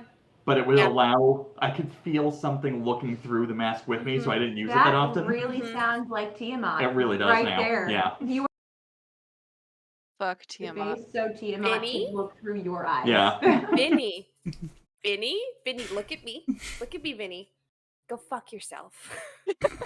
We haven't even started playing yet. I'm having some emotions. All the live long. Where are you choosing to place yourself at the table when you approach?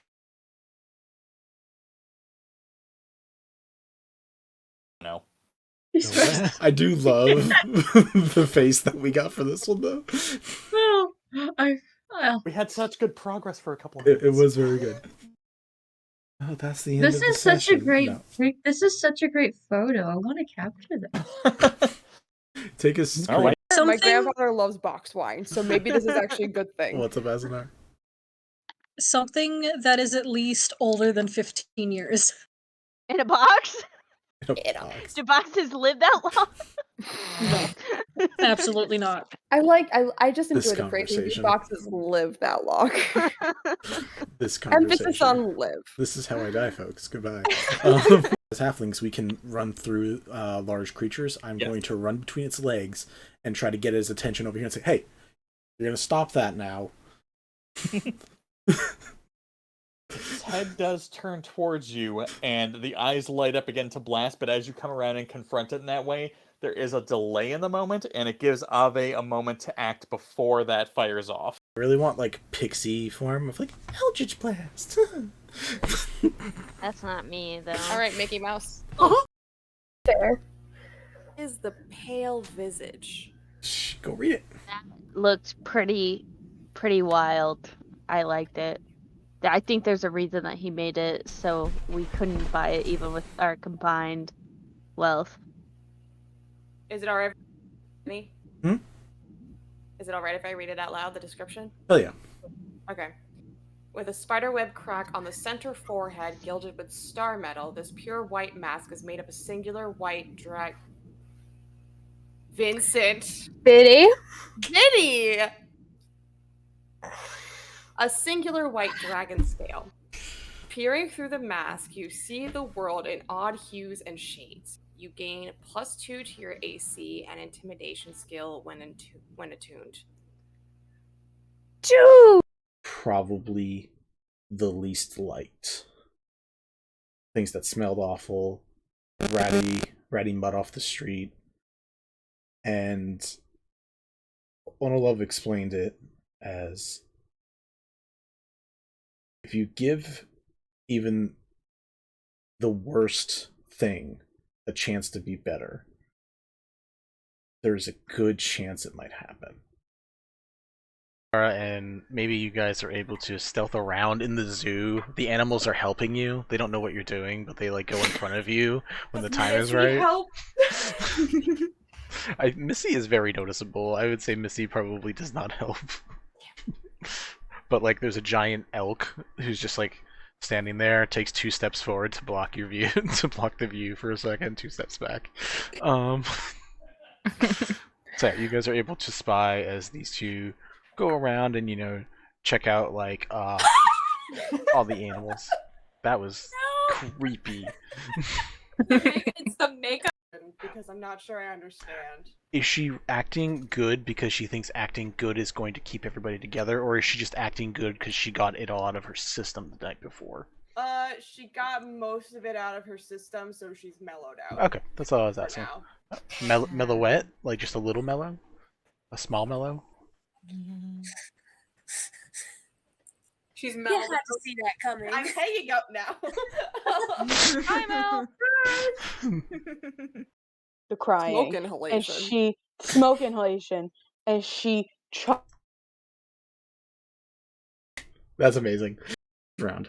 How are we feeling, guys?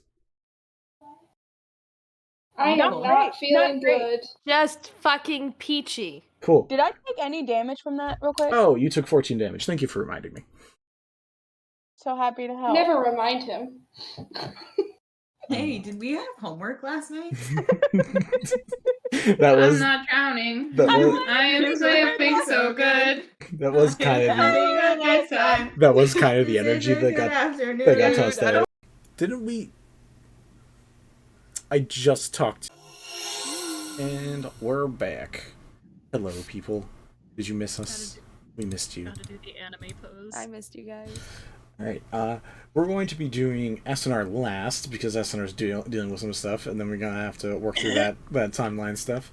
Asunar gets the spooky shit. just for LOLs. Always. The bad stuff happens to me. The funny bad stuff happens to Mel. The bad stuff happens to me. No, don't worry. The bad stuff happens to Mel bad too. stuff has happened to me, just not in this campaign. No. I will say you have had some funny bad stuff. Oh, for sure. But mostly like falling off of roofs. Yeah. I'm mostly talking about this campaign, just like that's fair. The bad stuff. Now that we are back, which one of you wants to start first? We got Ethel, Temerity. Okay, let's see where you're going. Was it Vito that you're gonna hit up? Yeah. Cool. I mean, he's nearby. He very easy to find. Looks like. Go ahead. Oh, hold on. Gotta unmute my captain. Thank you. So I will say, well, it has been lovely speaking with you and getting your input on where I should look out for. Sorry, I got a cough. For clothing options. And, you know, I hope to speak with you again sometime. I mean, if you're looking for stuff in the city, the Evergreen Mall is always an option. Are there any specific shops? None that stand out to me, but I know that there's some places there, and the Evergreen Mall in general is a beautiful place to visit, but nothing in particular. Excellent. Well, do keep me in mind if you stumble across any gems of a store, and I'm sure the grapevine will find me with the information. Have a lovely evening, and I'll turn around and walk over to and like I want to turn around.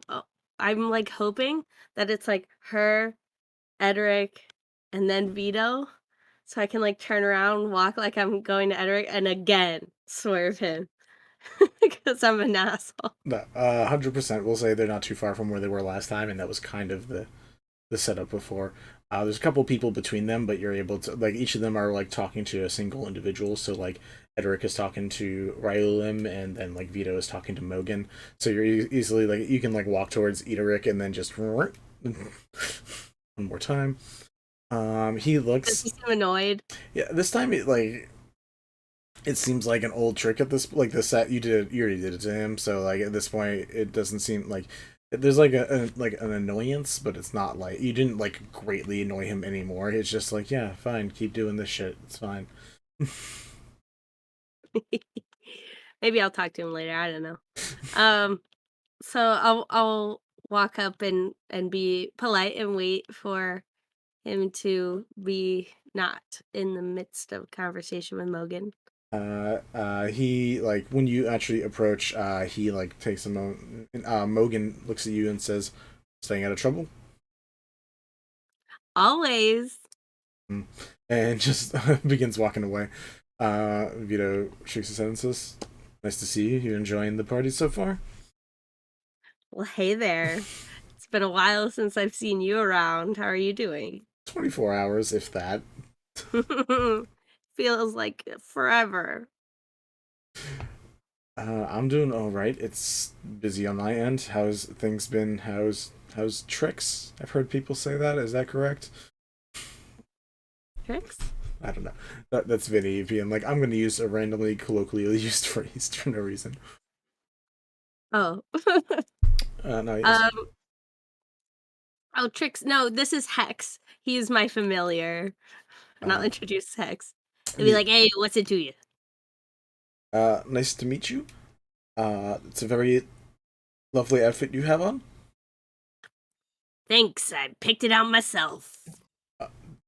Did you? He really? No, I picked it out for him. Yeah, I know. that was Vito asking, being like, "Did you?" He turns back to you and says, "So, any particular pieces in the show that interest you? Anything that's been fun to look at?" Well, Temerity will look down at Hex and be like, "Hex, why don't you go look at the art and give us some privacy?" And he'll be like, "Yeah, whatever." And he'll like pick up the front of his dress, and because he's a little drunk, he'll kind of like walk away and go, "Tra la la la la." This poor familiar. I love him. He goes tra-la-la-la-ing, people turn and look. Arlene, the owner, just turns, gives a curious expression, and just turns back to her conversation. Hex will look up and be like, "What are you looking at?" And they keep going. Okay. But anyway, I'll turn back to Vito and be like, "Oh gosh, I love him so much." Seems like a little handful, but I'm sure you're keeping him corrected. I feel like it's more he keeps me in line than the other way around. That doesn't seem accurate for anybody. Whatever do you mean? It just gives you an eye of like, I remember the last few hours we had together. Thank you. Well, no, I don't have him involved in that. That would be strange. Unless I hope not. I don't think you could charge extra for that. Or maybe. It probably depends on all of your clientele. Wait, I didn't charge Vito, did I? No, I don't think so. That's up to you. Oh shit, I definitely should have. Oh no, my wife's gonna be mad. Well, hopefully she doesn't find out. You know what? You exchanged good info. I think it's fine. Oh yeah, that's true. That's true. Different job, same task, different job. But yeah. So anyway, well, I'll have to say I've only been here for a short period of time. I was acquainting myself with the chief of police. I'd never met such a stylish individual around here. Stater is definitely the upper echelon of all of us, I will say. Does she Brilliant. always dress so elegantly? No, but she definitely wears outfits that turn people's heads in both the respectful way and also the I'm very dangerous person that you shouldn't fuck with way. Um, she covers both ends. Extra respectful way. Sure, we can call it that. Maybe I should take a few pointers from her. Most of the time, the way that people look at me is very disrespectful. I mean, she would probably be open to that if you asked. Temerity's gonna get a new shopping bestie. I'm sorry, am I making you uncomfortable? I know you're kind of working right now. Oh, no, we're off. We, surprisingly, us in the Force in general very much enjoy the artwork here. Originally it was Nick who got us into it, because of getting dragged over by Judy. But, you know, it's been, it's a few shows now, and a lot of us really do enjoy it. So we show up and we have a good time. Oh, okay, great. You just seemed you're being a little formal right now. I feel like we had gone past that. This is how I am most of the time, short of when I surprise people. I mean, if you want, I can, and like transforms into you, I can be an interesting distraction for a while. Does like the best Temerity smolder that he can. Oh, don't forget the eyebrow twitch. Already too many. One Temerity is too much. One is enough. What is he wearing?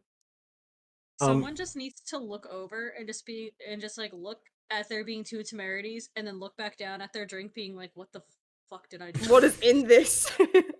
How drunk am I? He seems to not be wearing like working gear, but he has an outfit that seemed to be like a shift weave or something. So like besides him changing, also his outfit changed to match yours as well. So when he changes back, it's an all white getup that like kind of matches his white skin, white hair, all of that because he's a changeling. So like it's a full. I hate to use this word because I know it like literally kind of sets off alarms. Full pale visage. Don't like that. There's changelings in this city. It's just gonna be a thing you're gonna have to deal with, guys. You didn't have to go all the way. Like, you could have said any other word but visage. I know, but at the end of it's just so much more fun that way.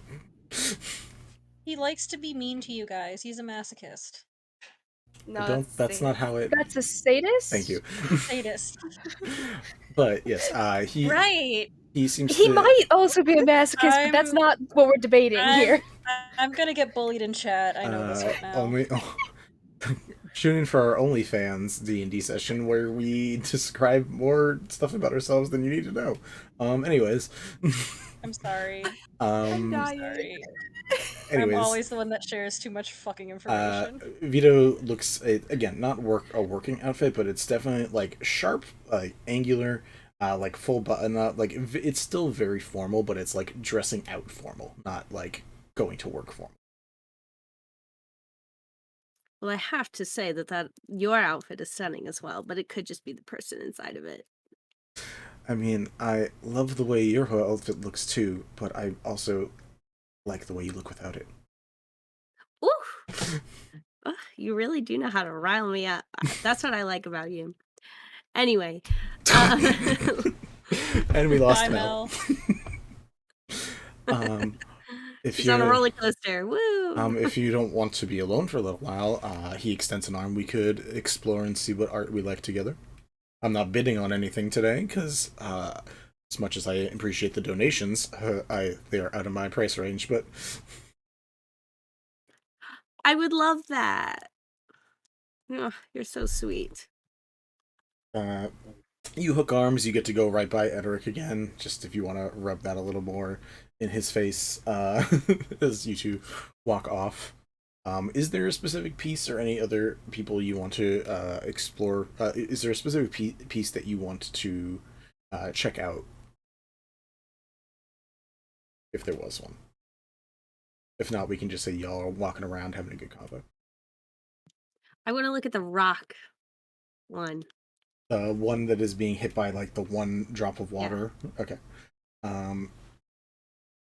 You head over there, and you see that there seems to be, in addition to you and Vito, there is a like silver metal tiefling, and also another changeling. It seems that are arguing over this artwork and like what it represents exactly. And one's like, "This is the passage of time. This is how time eventually erodes all of us." And the other one's like, "No, it's about understanding your surroundings and utilizing what you have, even if it is a minimal amount, to make changes to the world." And they're just like going back and forth and having this annoying artistic argument. There's someone who's sat through a lot of them. Vito, but Vito, just like, do you want to partake in artistic banter, or do we want to just watch these two catfight? Oh, if anything, my second favorite hobby is entertaining people while they talk about things that they think they know a lot about. That is actually really accurate for Temerity. Anyways, all right. Do you want to start first, or should I lead in with something random? I'll walk forward confidently, walk up and look at the piece and say, clearly this piece is a representation of the tiny, minute differences and impacts that each of us have as individuals on the world as we take our path through life. But it's also a commentary on the monotony of life, as every drop falls similarly, and there's only 2 or 3 or 4 different paths, and we all follow those same paths and make the same trail every single time. So really, the process of actually doing things is almost as ineffectual as never doing it at all. You see, like, they're mid-argument and stop, and they're both, like, totally enveloped in everything you're saying right now as you go off. Roll me a persuasion or a performance check. You bet. As well. A lot of big words were said. I feel like that deserves an advantage. Sure. You can make this an advantage, mainly because it's non-consequential. Thank you, because I rolled it too. It's non-consequential. I just think it's very funny. Oh, cocked. I was about to say something really stupid. Oh, look at that! That one? Oh, was it a 1? You have to hold your button. So I got a 2. Okay, so 2 plus... 9. 2 plus 9, so 11 total? No, 9 total. Oh, 9 total. They are enraptured by what you're saying. Vito, unfortunately, comes over and ruins it. His help action, we can say, is like, I just think it's an abstract. Which adds nothing to the conversation. But the two, like, the tiefling, they're about to be like, but yeah, and then, like, Vito says that, and they both just kind of like, huh? No, it's not. It's perfectly clear, obviously. Vito just like turns over with a champagne glass. It's like, never mind, did not help. I'll try to save it for him and say, and this will probably help result in my shitty performance of. Well, I mean, really, art is, it's in the eye of the beholder.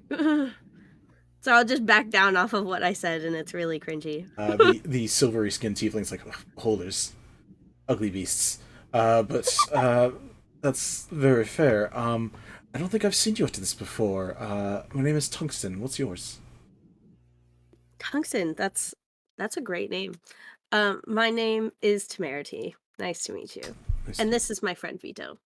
A pleasure. And you watch the other changeling, who's like a little bit shorter but is like fabulously dressed, just like gives an eye like at Vito, and Vito's like, this is Policia, our prominence of security.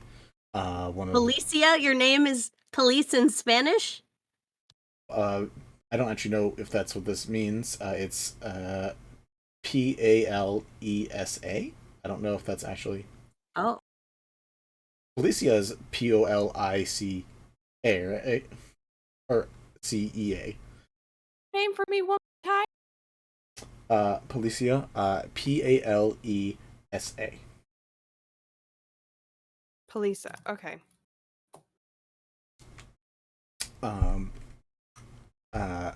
She's our head of security. I haven't met Tungsten before, but nice to meet you both. Lisa holds out a hand for a handshake to you, Temerity. Says, "Oh, I'll do the."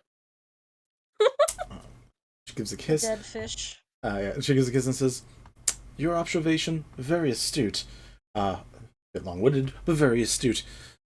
He didn't quite add much to it." Looks to Vito, and Vito's like, "We both know I'm not the art type. I just enjoy looking at the pretty things." I grin. When he says that, he does like give like your hip like a little like a squeeze. I'm in love with him. Make him real. Yeah, sure. And also female. That's probably easier digitally, but yeah. Yeah, but yeah, you're able to talk to these two. Tungsten, you learn, is a like worker at one of the local gardens, and specifically the agriculture area. But yeah, you're able to start talking about this piece. You sound way more refined than Vito does while you guys talk. Polisa asks, how long you've been in the city. Again, the problem with being a new person, everyone wants to know where the fuck you're from. I'm from, and I'll be very avoidant with my responses to stuff like that. Just like, I've been around. That's fair. I don't really like sharing that kind of personal information. That's fair. Eventually Tungsten's like, "So, any pieces that you guys are looking to take home today?" Not this one, of course. I look at Vito. Nice. Vito says, "Nothing in this gallery is something that I would be looking to put up on my wall. It's fine."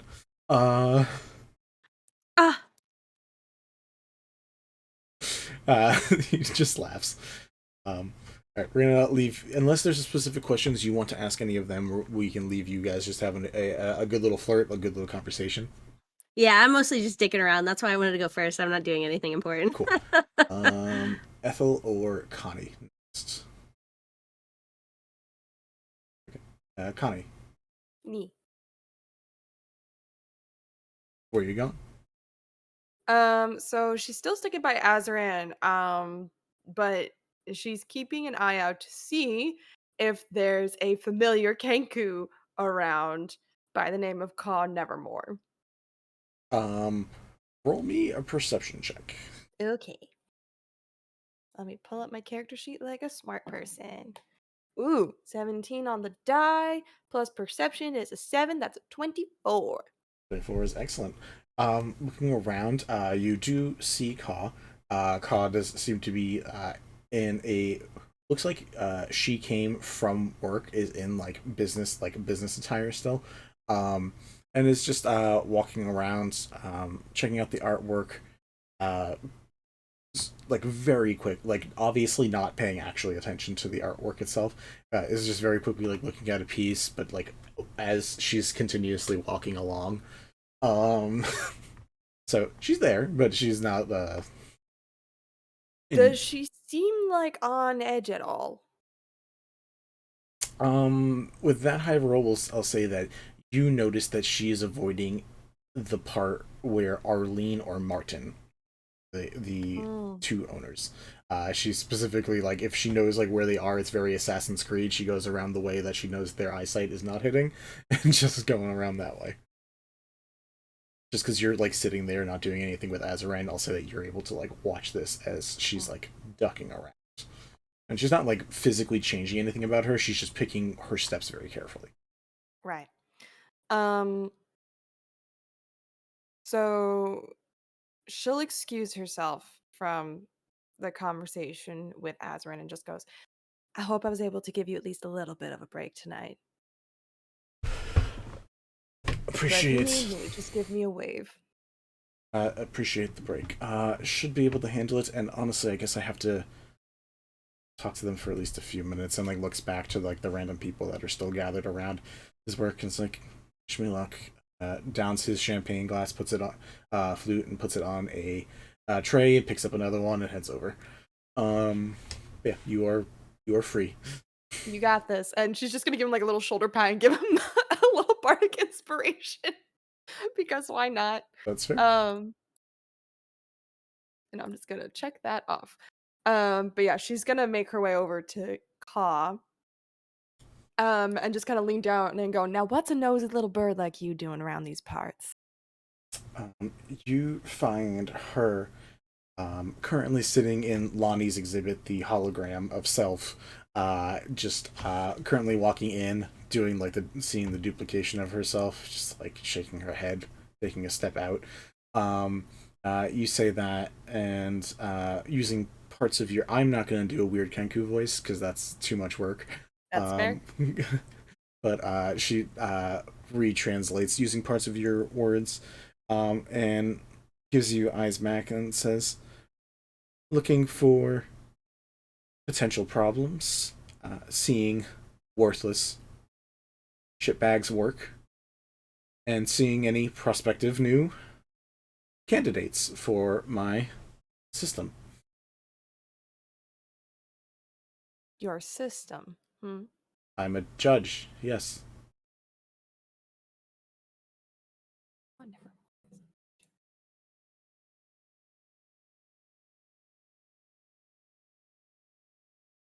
Is that supposed to be literal, or is that supposed to be Kenku speak? That's literal. I'm doing literal, but like it's Kenku speak. But okay, she's saying that translation. she's saying she's a judge, which she is.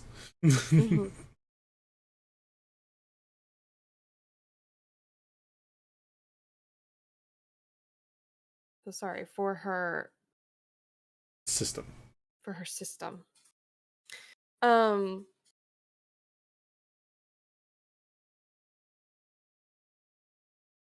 She just again is trying to like keep close and like avoid prying ears, and she just goes, yes, a judge who goes around protecting tieflings with sticky fingers trying to steal from a gallery.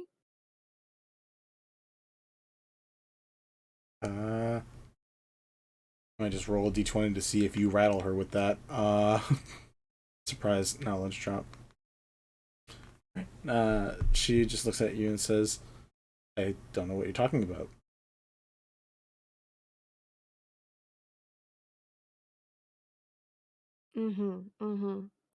So then the name Siobhan doesn't ring a bell. Poor girl. Poor girl indeed. Do you know why she would want to steal from this gallery in particular? Anything of interest? Art pieces go for a lot of money. Indeed they do, but you know, she's got a rep for stealing from the mall. She can steal literally from anywhere. As far as I'm concerned, this place seems to have a lot of extra protection and a lot of extra eyes. Why here?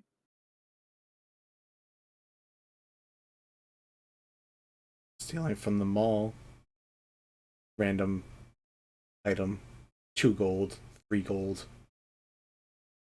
Imagine what you can do with 5,000 gold, 10,000 gold. Sure. You ever do anything not right?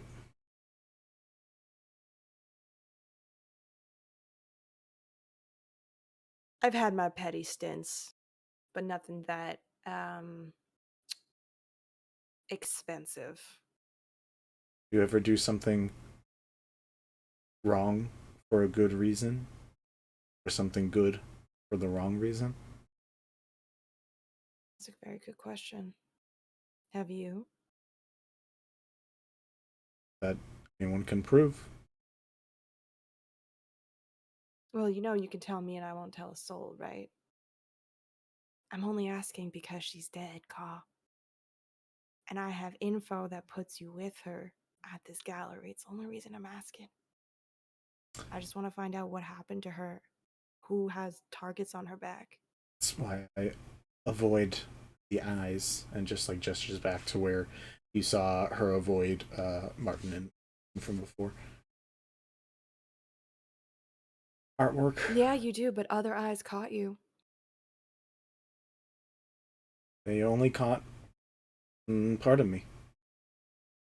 But they know it's you. Her eyes narrow a bit.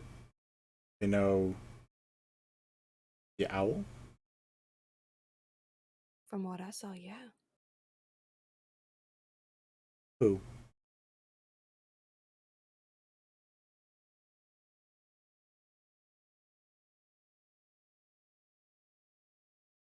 Somebody in the Undercity. Several someones in the Undercity. I don't know exactly who. But the Undercity knows who you are. All of you. All of me? Seems like it.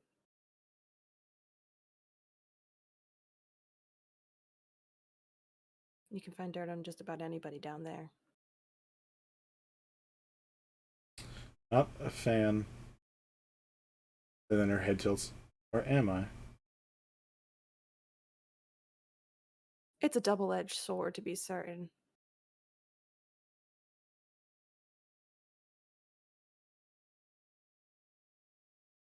Not every crime needs punishing.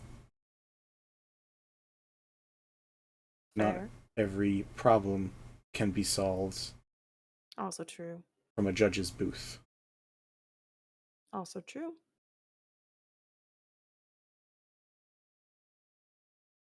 Seriously, Ka, if you know anything else about her. Or anybody else that's been killed recently. Roll a persuasion check.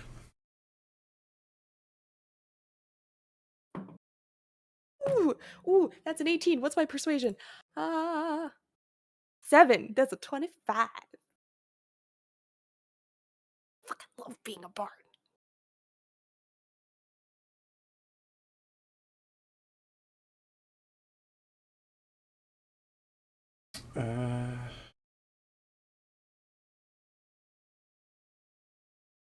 New body they found recently. Mm-hmm. They said it was moved.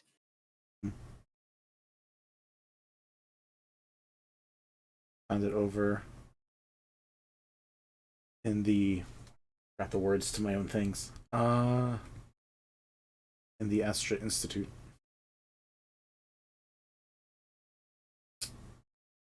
The Astra Institute? Yeah, I think that's what. Astra or Asta.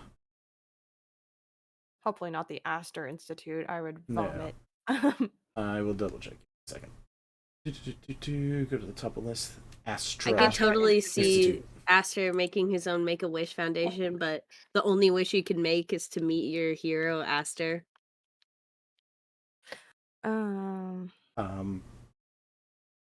And she says, she grabs you and brings you close for this one. The dead body. Sheriff Ryulam. What? But he's... She just opens her eyes wide at you and just doesn't say anything. Fuck.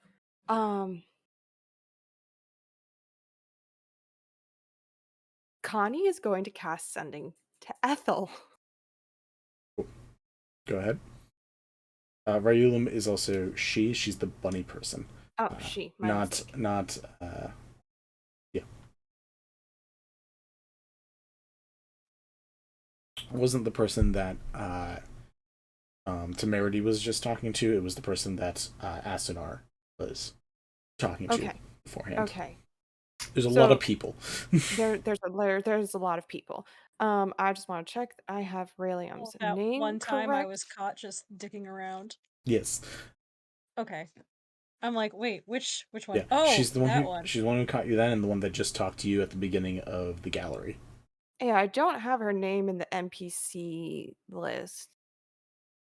Her name might be under Barracksburg, which is just where all the police people are. Barracksburg. Wait, she talked to me at the beginning? I thought that was the reporter. Before Lonnie talked to you, a person who like made eye contact with you.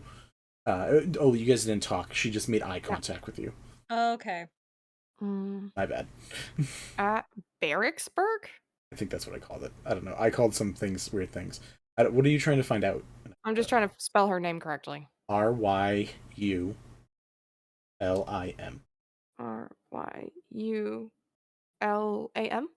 Lim.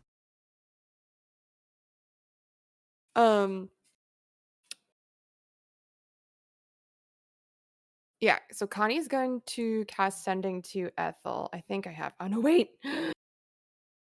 Okay, yeah, I would have to use a 4th level to do this, but I feel like it's kind of important. Does no one have message?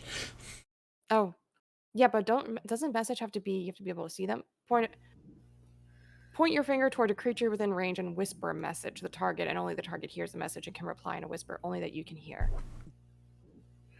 Which insinuates that you have to be able to see them. No, it's just in the direction. Okay.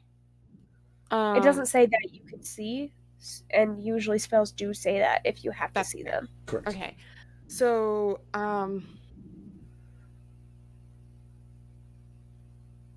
she'll... Oh, God. Did she... She must have saw Ethel on her way out, right? Talking with the church ladies? Because they went... Her and Paul went upstairs. This place isn't crazy huge. No, you guys didn't go upstairs for this. The hologram is downstairs. Okay, so then can I spot Ethel? I'm sure you could without much work. Okay.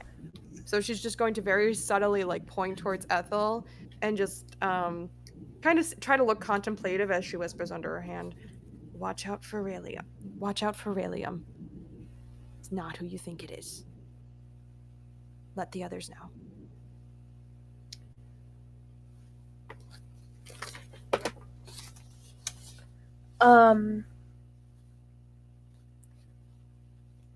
Ethel's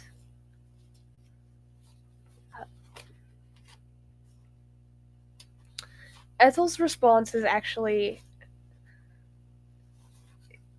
going to be verbal, because I'm assuming she's continuing any conversation, so she's going to, like, it's not really a whisper, but she just says it back, and she just says, "Oh yes, darling, thank you," and it works it in naturally with whatever conversation is actually happening in real life. And then she's gonna look around and see if she can see Ryulim? Okay. She's gonna look around, see if she can see them. Yeah. I mean, yeah. Part of the circle, like the church and the police circle, like in real life sometimes, are fairly connected by a couple people. I mean, if Nick is the one who convinced everybody to come, then it makes sense that they would hang out with Nick and the people he brought them with. But yeah, no, you're 100% able to, like, people are moving around and changing around, but like there's like a corner where a few more of the police people are together. And do I know Ryulim? Ryulim, like maybe she's basically second in charge of the city when it comes to like the police force. For the most part, she is she's the sheriff, so she does everything that the chief of police does not have to do. All right. I had a plan, but I now have new information. Okay. Well, while you process that new information to figure out what to do, Connie would like to ask Kaw a couple more questions. Okay, go ahead. Okay. Was she in the same state as the others. The- And kind of just like gestures to like where the different points in the body were. Gives a nod. Was there a bloom, a flower left behind?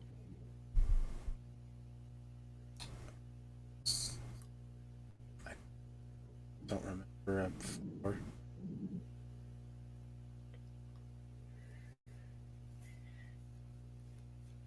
And you found her where? In Astor Institute.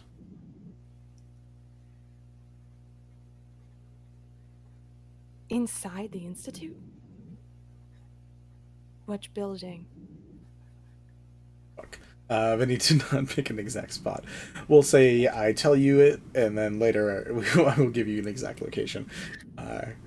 It's probably written down. I don't remember off the top of my head. I'm not going to try to find this one thing. That's fair. Okay. Was she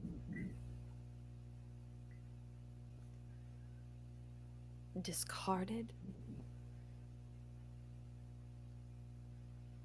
Was she on a table? Was she left to rot in a corner? In a hallway? She was killed where she stood. Don't know. It's just looked like she fell over on the ground. Did you watch her die? No, it just, I assume, because the way the blood was pooled. Uh-huh. Did you move the body then? No. We got a report that the body was moved. After I left, I was trying to trace down footprints. Mm-hmm. You found footprints? Found nothing. Just more disturbing.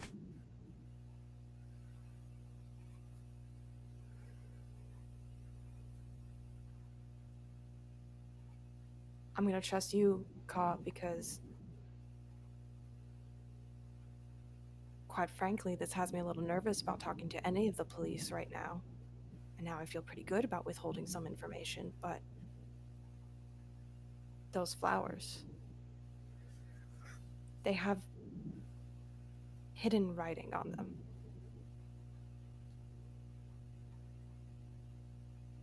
And I can't help but wonder why these people. Do you know anything else about the rest of them? Any of their history, their work? That's getting rethinking of all the different people. I can go through the list. There is a list. Yeah, I know there's a list. Trust me, I know there's a list. No. I really wouldn't have had any involvement with any of them. So no. Okay.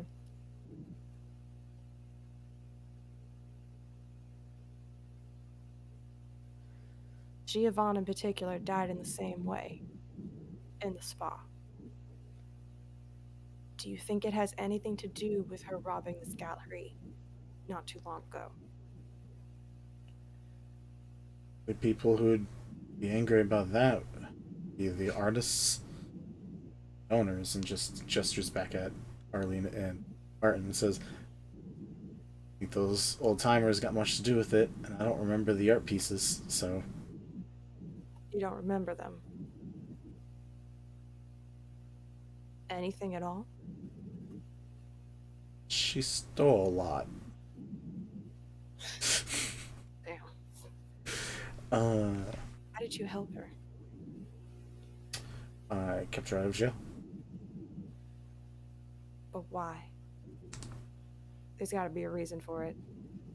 There's more mouths to feed than just the people who breathe fresh air.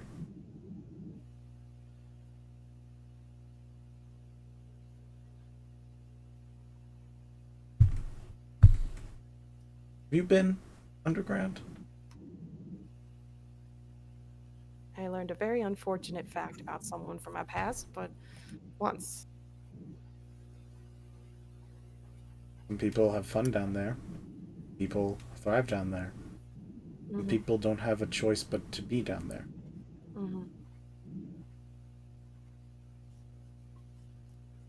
Was that her only choice? She lived up here. She just knew people down there. She just wanted to make sure. I wanted to make sure. Especially the little ones. Mouths get. So she was doing this for them. I'm sure she made some money. But as far as I know, would not have risked what little money she made to go to jail for years.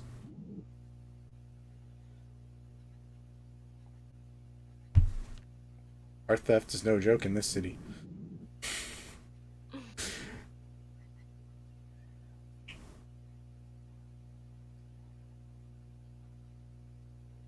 Any more questions for her?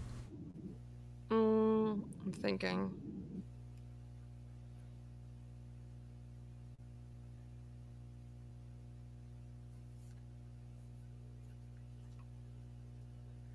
No, I don't think she can think of anything else right now. Ethel, did you come up with a game plan? Yeah, I think I've changed my mind, and I'm gonna go talk to Sheriff Ryalim. I have no context except for that she, you said? She. Yep. She is not who she seems to be.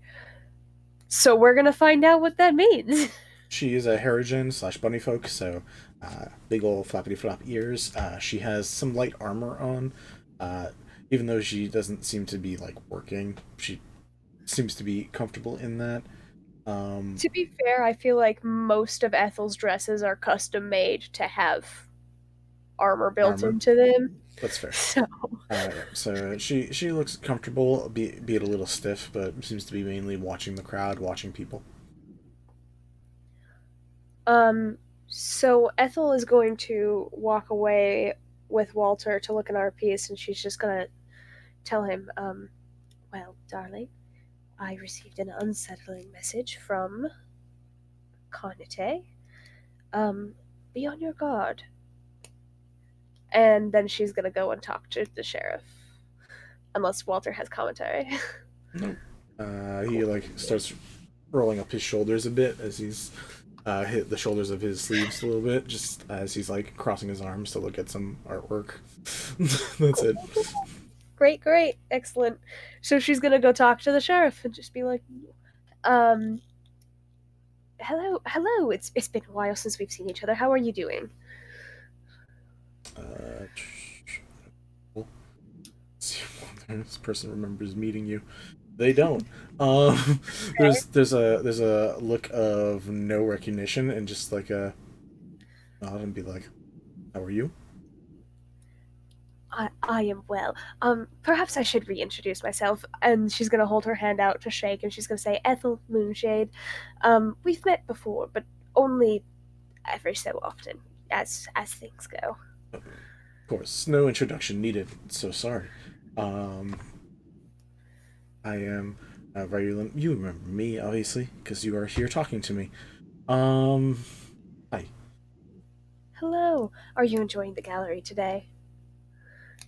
Yes. Some pieces, not so much. Just eyes like dart over to Astor, and then back to the rest of the crowd. I'm living for everyone roasting the fuck out of Astor. I was gonna say, is it like everyone hates this guy? No, he has a fan club around him right now. He's got a fan base. No, he doesn't like people who don't like him particularly here is because they actually like good artwork and they really hate his art. Not necessarily him. I have a feeling that Astor in this world has the same kind of vibes as Justin Bieber. Yes. There will always be people who love him. But there are also people who mean believers. This is infuriating. Why do they like Astor? What? We gotta come up with like a believers adjacent, but for Astor. Yes. Anyways. Assholes. Anyways. They wouldn't call themselves that. No, they wouldn't. Anyway. I know, but it was the first thing that just popped into my head. Assholes. So. But I'm also not. I'm here for it. Wonderful. What is your favorite piece that's here so far today? I've enjoyed the evolution line of the frog. Points to the onyx eggs, tadpole, full frog shape. It's enjoyable. It's simple but gorgeously carved. It is a gorgeous piece. I find myself drawn to the blossom that our prominent Azaran made. I think it's quite a beautiful, though rather devastating, piece. Inspiration hit hard for that one, for sure. I'm trying to think of what to poke more. Oh, you know what? We're just gonna go this route. Friendly sounds superficial. Could be more. So as it has been a while since we've spoken, how have you been? How has life been in general for you?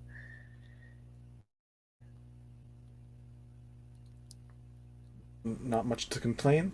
Obviously, there's an unfortunate amount of very odd serial murders going on.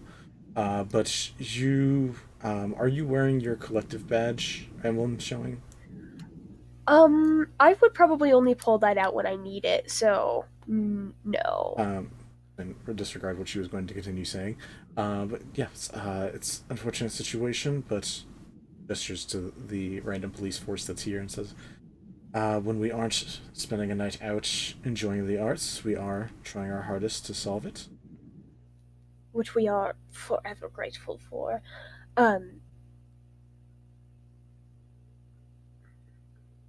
You know what? I know I said that the badge is not out, but I am gonna tip my hand in this way and just be like, I've actually, because of my closeness to the case when it first began, or at least as far as I'm aware, at the festival, I've actually been working with the collective on figuring out some more information on our side of things. Interesting. How is that treating you? It's been very fascinating work. I'm afraid I think it would be easier to figure things out if we could get ahead of this a little bit, though. Don't you agree? In general, yes. If the more you know, the quicker you can preemptively solve a problem such as murder. It is infinitely more convenient. Yes. We've been trying to find a pattern in the way that in who has died. Have your force found any sort of patterns or things like that, Sheriff? You can always come down to. This is not really appropriate area to be talking about this stuff. If you want to, you can always go down to the station. You shared your collective. You said, right, that you are a part of the collective. Yeah. If you have collective access, you're welcome to go down to the police station, and they should be able to share any information that has been found. This is your right. Wonderful, thank you. Thank you for the permission for that. Vinny, I don't know what to ask, but I want to keep poking and figure out why they're not who they say they are. Sure. Granted, you are missing some of the pieces for like full context related to that. But yeah. What is it exactly you're trying to suss out, and we can make it a roll, so that way we can see if you figure out what a little more. I'm trying to figure out, because Connie said they are not who you think they are. So I'm trying to figure out if the person I'm talking to is actually the sheriff, first and foremost, or if it's not the sheriff, and it's someone pretending to be. How well did you think your relationship with the sheriff was? I'm assuming I'm working off of very little, because I'm sure we've met the sheriff a few times. If the sheriff came to galas like these, I've seen the sheriff when she was here. Other than that, I don't really have a whole ton of friends on the police force, and I don't know if Walter really does either. So that's probably about where I'm at. That's fair. Is at social engagements where she would have also been. Cool. So short of you trying to do anything related with your spell work, the most convenient thing I can say is if you want to roll an insight check with disadvantage, because you do not know this person very well. Yes. We can see if you get a glimmer of something that will allow you another moment to prod or poke. Otherwise, she's probably going to end this conversation soon because it's very formal and not her favorite. Yeah, I am willing to do that. I'm just gonna glance at my spells real quick and see if I can just do anything. You gotta have like Zone of Truth or something. I do, but they know if I cast Zone of Truth, and I don't want them to know. I don't want anyone in this building to know that I'm trying to cast spells to figure things out. I feel like showing that much is okay. That's a 9, so I'm not gonna get anywhere with that roll. 9 in total? 9 total. No, you don't know this person well enough to really be able to read mannerisms, like social graces, anything to like really understand. Drat.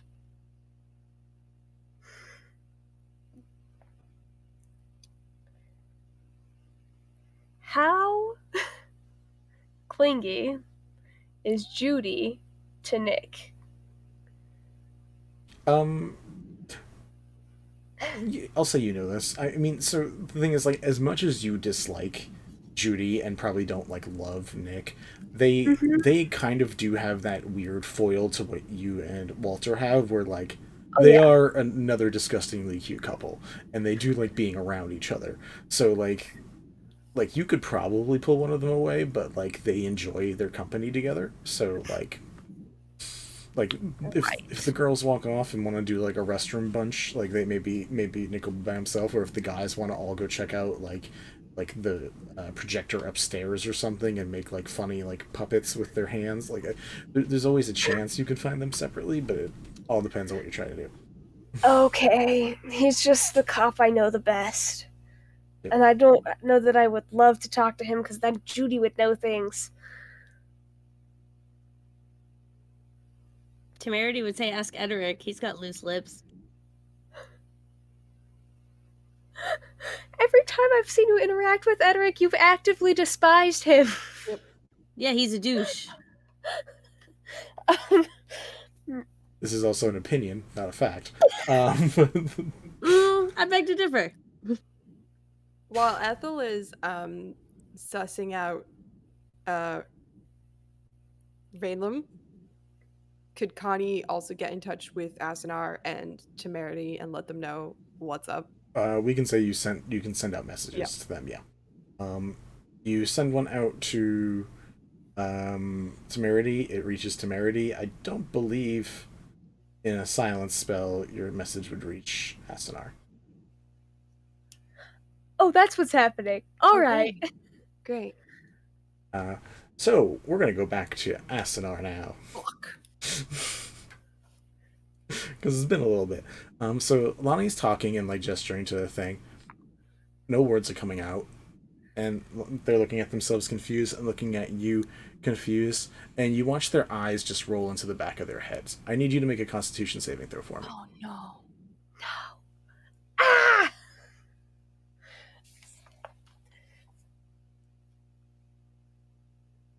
Oh wow, I exit out of my character sheet. Goby. Well. So Constitution saving. Yeah, which I believe is a +7 for you. It's a +6, so that is a 17. 17. Yep. You do not pass out. However, you are dazed. You feel yourself momentarily almost stunned, where your body you get like heavy lethargy for a second, and like you almost fall backwards down like a set of stairs. But you stabilize enough where you are not passed out. You're still conscious. You do see Lonnie is on the ground, completely out. And you're watching as one of the dolls that was just like sitting by the on like one of the pedestal setups had broken a glass, but the glass didn't make any noise, and the head just like slowly churns and churns and churns too far, and you watch as out of the bottles little glimmers of light begin coming out, and I need you, Asunar, to roll initiative. Fuck you.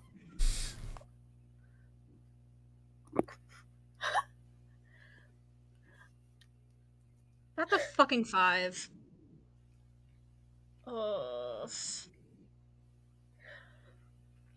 That's 5.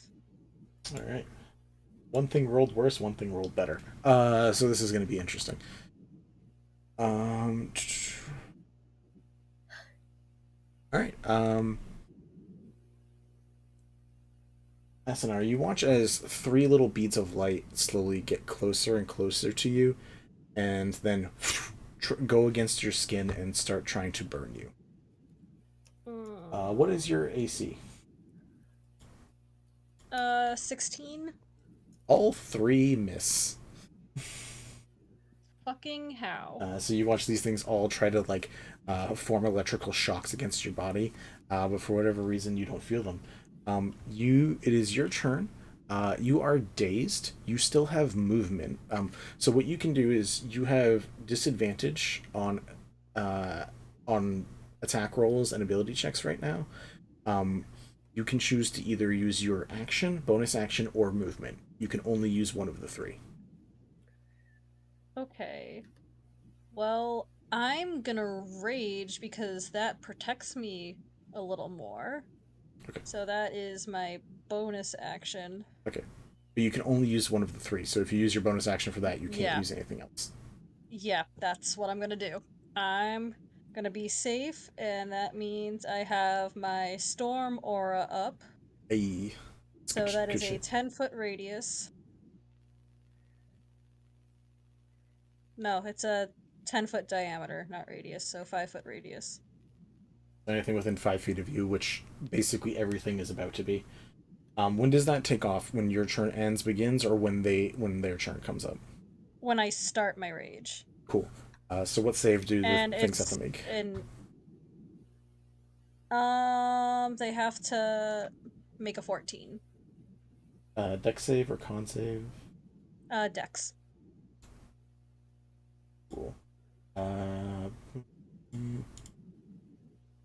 Alright, what is the damage for that? 6, and it's half on a save if any of them save. Cool. So 3. What's your spell save DC? Or your save DC for that? 14. Alright. You watch as this little doll that starts walking towards you gets hurt by your storm. The 3 little motes of light do not seem affected by it. Damn it. The doll that only goes up to like your knee comes up to you and tries to rake its nails into your leg. Somehow it misses though.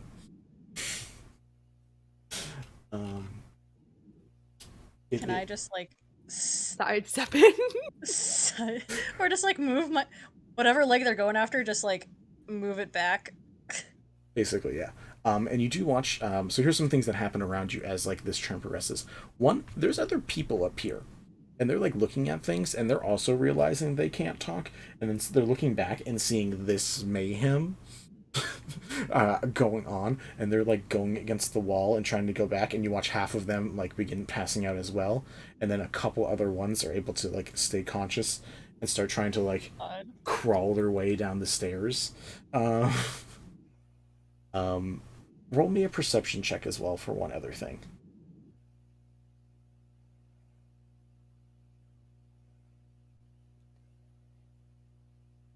That's a 14. You watch as Lonnie's body begins to slowly start getting dragged away. You don't see anything. You just see the body just start moving down one of the hallways. I'm assuming Lonnie was right next to me, so can I, like, reaction try to grab? They were talking. Yeah, we were talking, like, we were right next to each other. You can make Probably... What's up? Oh no, since we were being quiet for the interview, I'm assuming they were very close together. No, very fair. Roll me... You can roll me an athletics check. You do still have disadvantage on ability checks, so you would have to roll that with disadvantage. Fuck, that was a natural 20. Ooh. And then that's a 3, so that's a 7. Oof. Alright. You're able to, like, get your foot onto Lonnie's leg to try to, like, lock them down from moving. But you watch as something, a very odd texture, like, wraps around your leg and pushes it off of them and continues to move it away. I won't give a description for the texture yet because I'm not 100% sure on that. But it feels very weird. if it's slimy, I'm finding out where you live. You should already have that. I think the closest thing. Oh, well, I think the closest thing I can describe it to is probably like a boa constrictor, like what you'd feel like a snake, the texture of a snake would be like, but I don't know that that's even accurate, but that's the closest I can give. So you feel this thing push the leg off of you. We're starting at the top of initiative again. The little motes of light are going to try to hit you. One of them does, and you get dealt 14 lightning damage.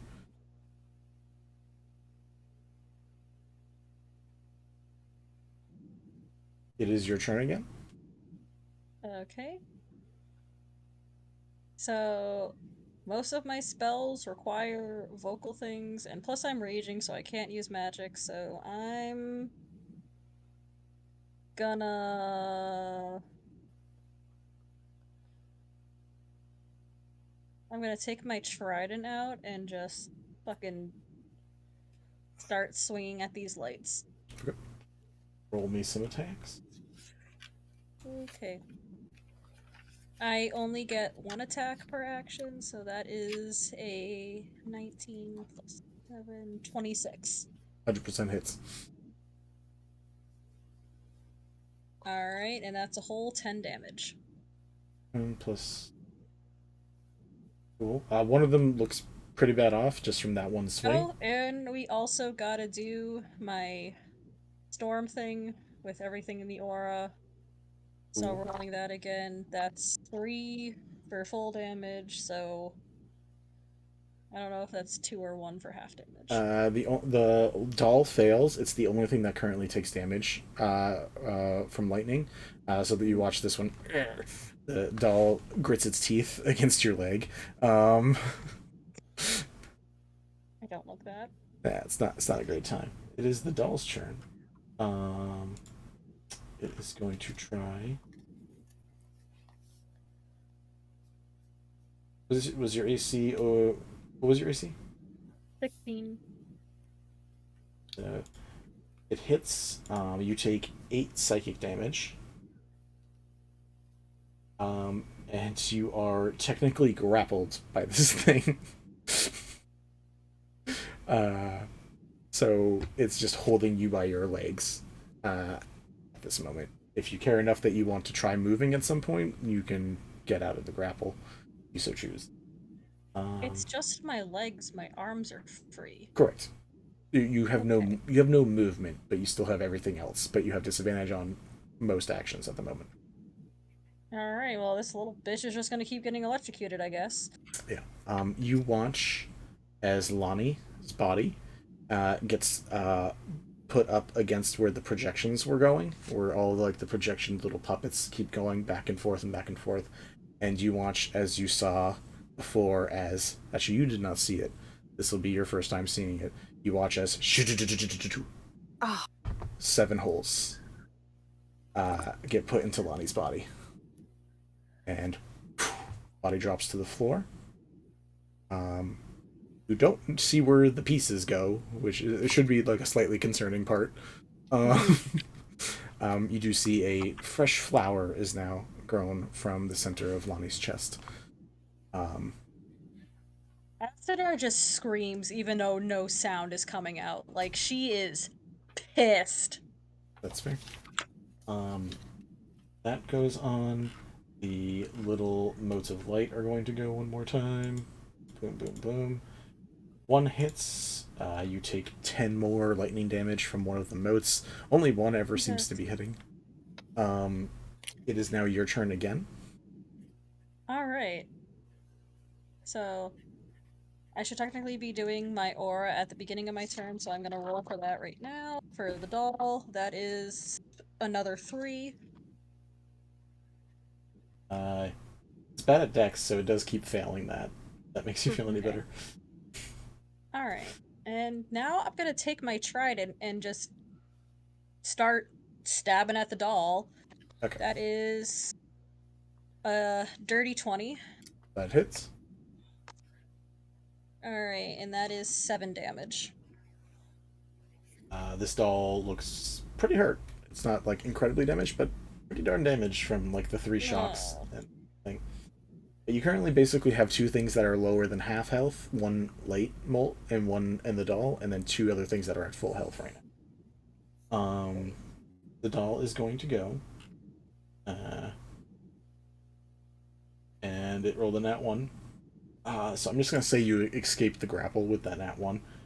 So it's not able to hurt you. It also has a bonus action, but the bonus action requires noise, which it cannot do right now.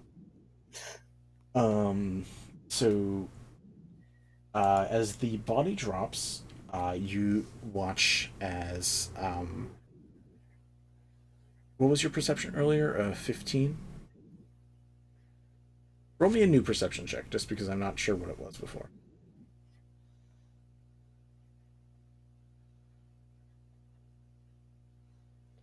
That is an 8. Okay.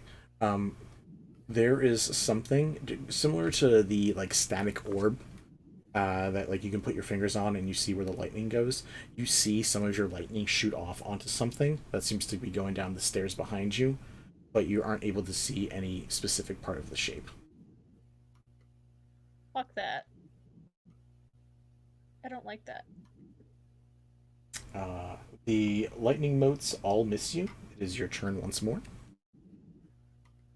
Okay. Lightning at the doll again. That is 6 damage. Cool. It's looking pretty rough, the doll. Alright, Can I just fucking kick it? You kick it into the wall. Actually, I'm gonna golf swing with the trident, because that's an actual thing I can roll for. That is a 26 again. That 100% hits. Alright, and that is 9 damage. Alright, that kills the doll. You hit that doll, it breaks against the wall and just collapses into pieces. There's other dolls. None of them seem to be moving or doing anything. It seemed to be just this specific one. Thank goodness. The silent spell orb still seems to be around you. I would like you 3 who are downstairs to just roll me a d20 real quick. Okay. 9, 5. Rach?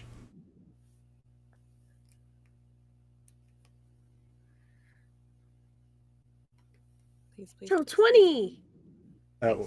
Natural 20? Yes. Cool. Plus 2. All right. Plus 2. I just said roll a d20.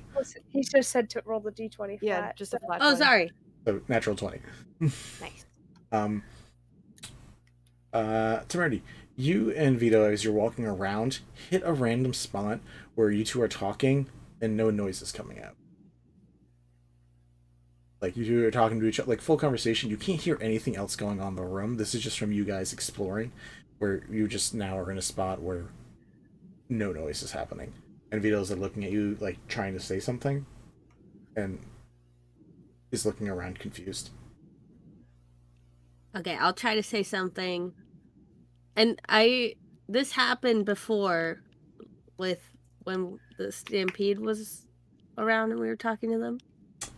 The only other time you've been dealing with a silent spell, I think, was when you guys tried to break into Vito's office. Connie got too nosy at Vito's office. Yeah. There was no breaking in. There was just Connie being too nosy. Fair enough.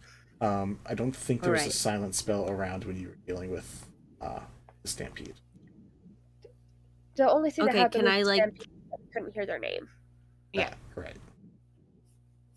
Can I take a look around, like, in the silent area? Like, if I walk out of it, I'm just gonna vocalize and just be like, Yeah, you do that. Temerity just starts yelling at the top of his voice until he can hear himself. Yeah, you start vocalizing enough so you can, like, hear it, and, like, you walk, like, 5 feet forward, and you, like, realize that, like, you're hitting, like, the bottom portion of a sphere of something.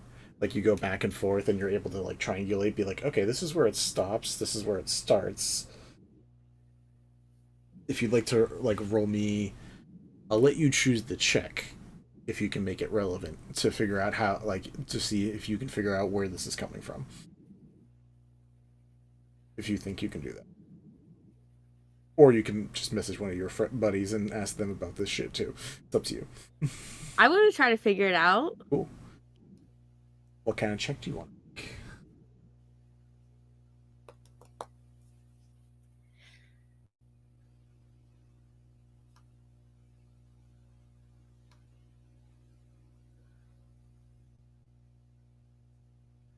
Investigation? Cool. Roll me an investigation check. We'll say Vito's giving you the help action, so you can do it with advantage. Thank you. I'm rolling dookie. 20. Dirty 20. Dirty 20. You're able to figure out from where you are that it's definitely upstairs, and there's only one way upstairs as far as you know. There's only one set of stairs that go up and down. So it's somewhere upstairs that you're figuring out that this is coming from. Do I see Connie? Or Ethel? We can say you can see. Or Asunar. You see 2 out of the 3. Who's closer? Probably Ethel. From the way I'm imagining it, at least. Okay, I'm gonna run over to Ethel and grab her hand and be like, "We gotta go upstairs." Oh, okay. While this is happening, also, I feel like Uno, if she got my message, would have answered me. She hasn't answered me. I was gonna say silent spell, so no way to answer you. Yeah. Well, so that's sus to Connie. Fair enough. I'm gonna like tug Ethel over to the stairs and like wave to Kanitae if I can catch her eye. Yeah, like, she's kind of like us.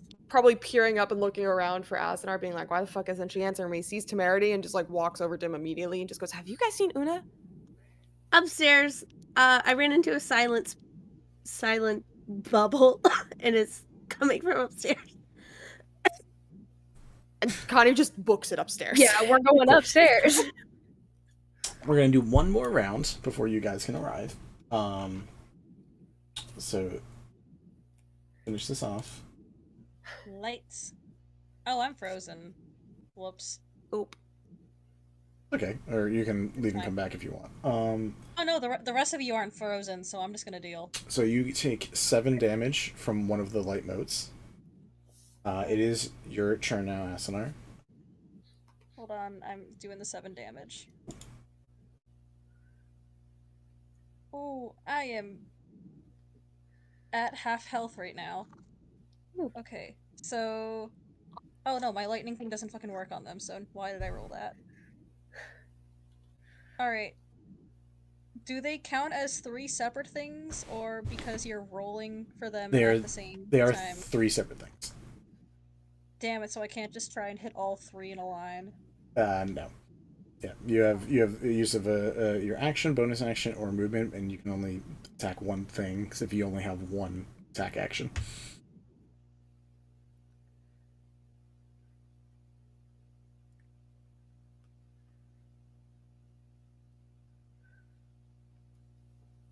Okay, yeah, I was just looking at my list and I'm like, do I have anything else for bonus action, or was it just rage? It's just rage and blade song, but I can't do both. I'm gonna swing at the one that I didn't damage yet. That is a 13? 13 does not hit. Fuck me.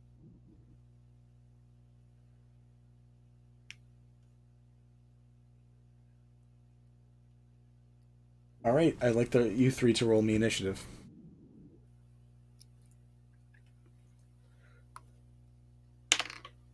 Is Vito sticking with you during all this, Temerity? I would have when I was going to get. You muted yourself. Yeah, whenever I do it, I have to hold down my 0 key, and if I have my notes open, it just puts a bunch of zeros in it. So I had to tab out. But when I in my head I imagined I just walked away from him to Ethel, so he could have followed if he wanted, but I definitely didn't go. Come with me. Yeah, no, he was also just kind of confused because that happened. So he's also going to be like figuring out what's going on. He's gonna talk to the police because those are his people. So he's gonna try to get them involved. All right, so initiatives. 21. So we got a 21. Ethel. 6. Mary. 10. 10. What was yours again, Asunar? I got an 8 that time. Cool. So, Connie, you are first. So we'll say you were the first up the stairs. You see, as you begin going up the stairs, roll me a perception check with disadvantage. Okay.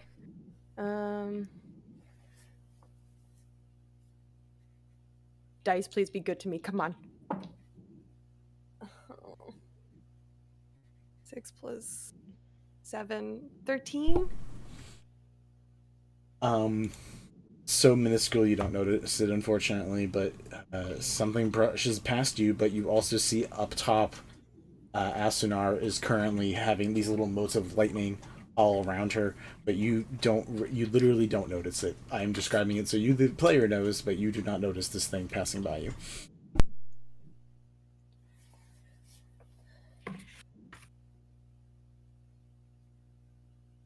I'm trying to remember what tattoo Connie got, if it was one that held a weapon for her. I don't believe so. But I know she got a tattoo. I just don't remember what specifically. No, you know what? I think she went for the armament tattoo. I'll have to check again later.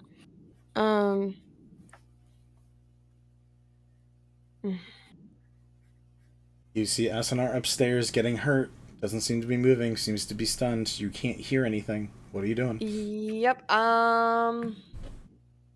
Honestly, probably the only thing she has on her is a fucking dagger. So, and if she knows that there's a silence bubble thing, that literally makes her virtually useless. So you know what? She probably doesn't even have a dagger. She's just gonna. Is the doll still going or what? Just the lightning orbs. Okay. This is gonna be real stupid. Actually, wait. Hold up. Do we have Dispel Magic? Is that something that I have? No, it doesn't look like it. Shit. Dispel Magic technically requires a vocal component anyway. I don't know if you have to hear it. Yeah, I mean, you have enough movement you could back away and cast it if you really wanted to, but that'd be up to you.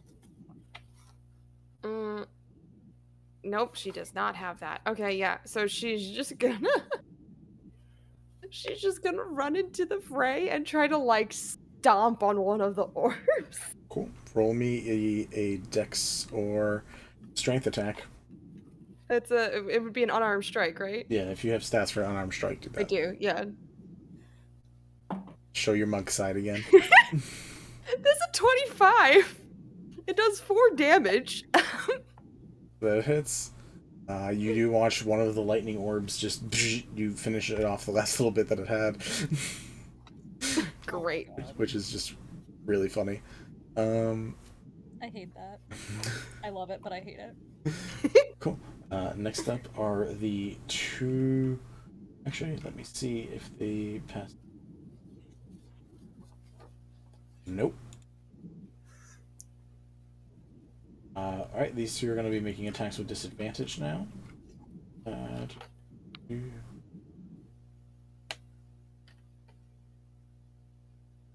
Rolled 2 11s, so 2 more. The orbs tried to hit you one more time, Asunar. They seem to still be focusing on you, but they miss. So now I believe the order is Temerity is next, I believe, with a 10. Big fat 10. Nice. That's me. I'm a 10. Thanks. My character is. So as you come around, you see these little orbs hitting Asunar. Connie just punched one out of existence. Asunar seems to be a little stilted in movement, and you can't hear anything coming from up there. You do see that there's police beginning to come around the corner, and next turn they'll probably help out with whatever's going on. Okay. I am going to Eldritch Blast. Eldritch Blast. Nice. One of the orbs. All right.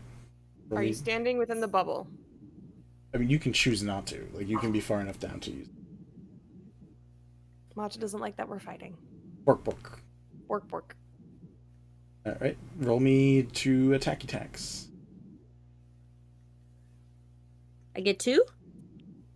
Yeah. Eldritch Blast, you get 2 bolts.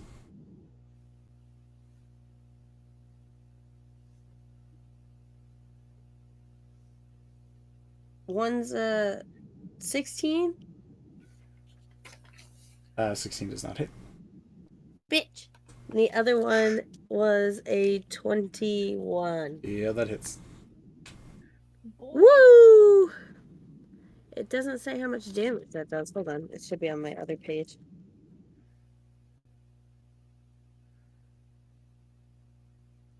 I have 1d10 force damage for Eldritch Blast. Yeah, 1d10.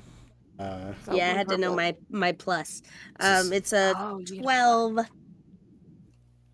12? Alright. You hurt one very badly. From that singular hit. Woo! It is still, they still seem to be going after Asunar, and they aren't changing pace right now, but you're able to do that. Are you stepping into where there's no noise, or are you staying outside of it? I'll stay out of the no noise. Okay. From 10, I think 8 was the next one, right? Which was Asunar? Yeah. Yeah. Okay. Roll me some attacks if you're attacking, or if you're doing something else. Tell me what you're doing. I'm attacking. That's in 18. No, 19. 19 hits. Okay. That is 10 damage towards one of them.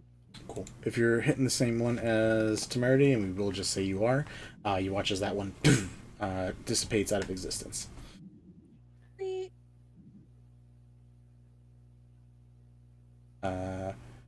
You are still dealing with being dazed, so you get your 1 attack. And you can't say anything because you're in a silence bubble. Ethel, it's your turn. Yeah, I'm gonna, before I hit the silence bubble, cast Dispel Magic. On what thing? We stand Ethel. I'm gonna try to be hitting the silence specifically. Oh, okay. I don't know how that works, but I'm gonna be hitting the silence specifically. I think silence is a low enough spell that you can just auto kill it. I'll double check. Silence. It is. It is level 2. I double checked already. Cool. Yeah, so you kill the silence, so you guys hear the electricity coming off of this little orb that is still trying to attack Asunar. Probably hear Asunar grunting in pain, if not maybe annoyance. I would she's still straight up screaming right now. Okay.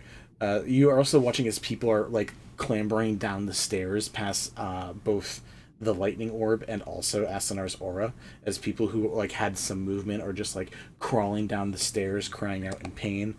I would also, like to cast my eyes around. Actually, I'd like to look around and see what else is going on, because I know Asanar's dealing with crap, but we expected stuff to happen tonight. Roll me a perception check with disadvantage. What's up? I was gonna also ask to do a perception check. We're still in initiative order. Oh, are we still in initiative? Shit. Okay. Yep. 19. 19. Yeah. You. I like being able to see things. Yeah, you are able to see going out the door. Like you turn your head as this thing leaves. Whatever it is, like just the brush of some leaves or something. You see something, not wind, move some other objects as it's leaving. Okay. Barely. But whatever it is seems to be out on the public street and it's heading out somewhere. That's Drat. Okay. potentially a thing you can deal with if you decide to, but that's up to you. You have movement left. Well, can I also see Lonnie, or can I not see Lonnie? No, not from the stairs. Cool. Then I guess I'm gonna head in the direct, because I don't think we're gonna catch that thing. So I'm gonna head in the direction of where Una is. As you head up the stairs, you do have the aura that Asunar is letting out. You also see the lightning orb, and then like as you get up there, you can see down the hall like slumped over Lonnie with all of the holes. And I'm gonna change course to Lonnie because that's more prevalent. It's fair. At the end of that round, in addition to you guys beginning to come up, the police force start like, because people are yelling and screaming. Asunar is screaming at the top of her lungs. As everyone there is screaming, people start just trying to come around the corner, helping individuals. You watch as a couple, like Ryulim and Vito and a couple others, begin rushing up the stairs to try to help Asunar finish this thing off. We are now out of initiative. So you guys can start doing whatever the things are that you want to be doing. I would like to split off and follow Ethel to Lonnie's body. Okay. And immediately check the flower and cast Comprehend Languages to see what's written on it. Alright, I immediately cut my aura so I don't hurt people. That is very nice of you. Very polite thing to do. I literally just go like, I'm no longer raging because people are here to deal with it, and I'm just gonna go lean against the wall and just kind of slump because I am down past half health. It's fair. Alright, so as they're going up and doing that, Temerity, what are you doing in this situation as you see, again, others rushing up the stairs? I want to run over to Asunar and check on her, try to help with her wounds, maybe make a medicine check or something. Sure. Yeah, you're able to help out with that. If you want to roll a medicine check for the Shites and Geigels, we can. I would like to attempt to revivify Lonnie, if that will work. I don't know if it will. Actually, can I just try to look and see if it will first before I do that? Sure, 1 second. Temerity, what'd you roll? 4? That looks fine. You don't know why they're yelling. Why are you whining? She's fine, baby. Roll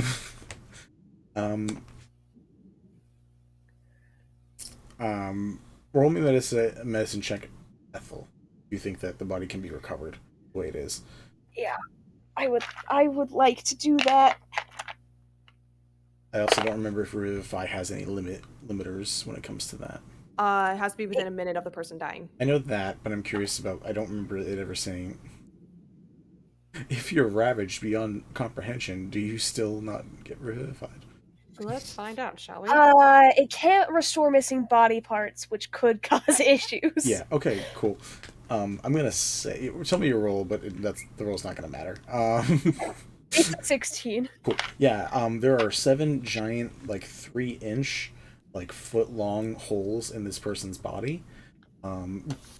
They are not recovered. Like, this is in the skull, in the throat, down the whole body. Cool. We're doing gentle repose instead, so that somebody who can cast a higher level freaking bring back spell can do it. 100% fair. Kanitae, with your vision, you see the words expire, the pure, and scarred to the end all. Expire, the pure, and scarred to the end all. Correct. Right? Mm-hmm. And I will say end all is END-ALL, like end all be all. Mm-hmm. Okay, so expire, the pure, and scarred, end all. To the end all, yeah. To the end all. To the end all.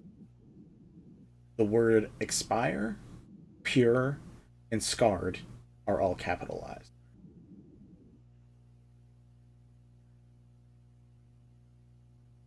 I'm sorry, expire, pure, and end all. And scar. Oh, and scarred.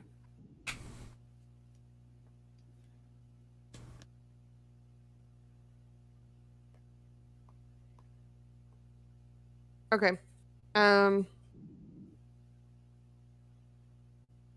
Like, the minute she has that, she's just keeping that in the brain case and is gonna go check on Asunar. Once I think that Asunar's fine because I'm dumb, I'm gonna get up and walk over to the people that are coming in and try to play explainer. Asunar did not kill this person. Yeah, you do that. Your additional testimony does help, but they also, like, this is obviously, like, a crime, although people will be... SNR, you're probably going to get detained, because you were the last one there, but you're able to give a quick testimony. Other people also were up there and were like, no, they just floated away and got... It wasn't... Unless she has some crazy magic, like, people, like, are willing to testify, but... You're probably gonna go to the police to just, like, have to explain some stuff. As this is going on, you all feel, for the first time on Wishfall, an earthquake. You feel a tremor going throughout the entire city. And this is distracting enough where the police stop paying attention to you guys, because it's like a 4.0. It's hard. It is knocking things off of shelves or off of pedestals and stuff. People are already scared because of, like, the random murder, and people are rushing outside trying to get to somewhere safe. What do you four collectively do as this is going? I'm already on the floor, so I'm not falling over. Okay. Temerity's gonna be like, oh my god, my familiar's drunk, and I'm gonna run downstairs and try to find him. Oh my god. He's just, like, sitting on one of the empty pedestals and just, like, swaying back and forth. Looks a little sick to his stomach. Probably singing some stupid song. Oh, whitey 25 paintings of goblins on the wall. 25 paintings of goblins. God. Oh my god. I'm gonna grab him and check, make sure there aren't any kids or some, old ladies that are like are gonna fall on them or something. Azaran's grabbed his son off of the dragon, so he's not just tumbling around on the ground. But yeah, people are kind of like trying to just find places that are stable. Connie and Ethel, what are you guys doing at this moment? feel like Connie immediately braces herself against a wall, like she was gonna go check on Una, and then things start fucking trembling. She's like, "What the fresh hell is going on?" Can I make an Arcana check? Like, there's definitely a spell called Earth Tremor. Is it that? Roll me an Arcana check. Okay. Roll me a perception check as well. Okay. Okay. So, perception check. Ooh, okay. So, Arcana check is a 15. Perception check, 19 plus 7. Stupid 26. high. Gotcha. Stupid high. All right. And Ethel, what are you doing as this is going on? Did Walter follow me up the stairs? He did, yes. Cool. I think I'm just gonna find a doorway, grab him, bring him under the doorway with me. I don't know how much he's experienced earthquakes, but that is my experience of how you deal with earthquakes: is you wait it out underneath a door frame. That's fair. As you guys, for the time being, as you guys all like gather together in an area, the spell does not feel like that, Connie. As you're doing it, this is severe comparatively, and also like the ground isn't made of ground; it's made of metal. Like everything here is metal, so that doesn't make a lot of sense. What you hear is you hear someone say, "One of the archways, it's breaking. It's deactivating. Something collided with it." Like some other random people outside as people are walking by, like running by to like get somewhere safe.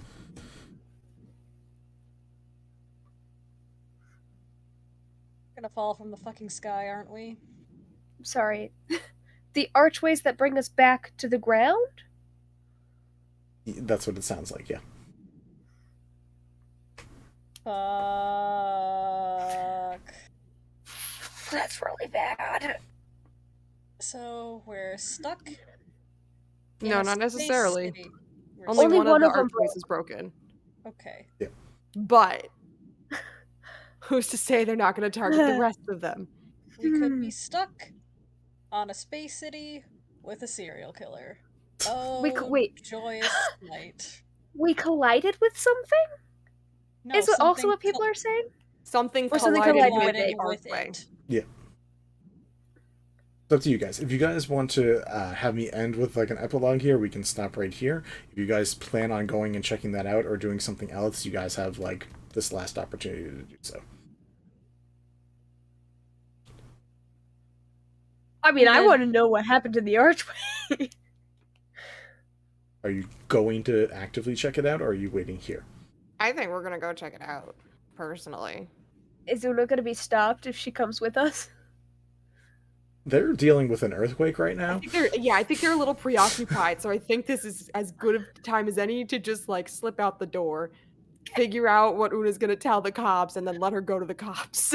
Yeah. All right. I don't trust them now. I trust none of them. Who's going and who's trying to stay secure? Going. Against my better judgment, going. Okay. Temerity. Asunar's going. We're all going. The other three are, yeah. Do you want to find somewhere safe, Temerity, or are you going to go with? No, I'll go with him. I'm stuck to these bitches. Okay. You four head along. We'll say Walter is also in tow, probably. Okay. So I'm assuming so. Trine.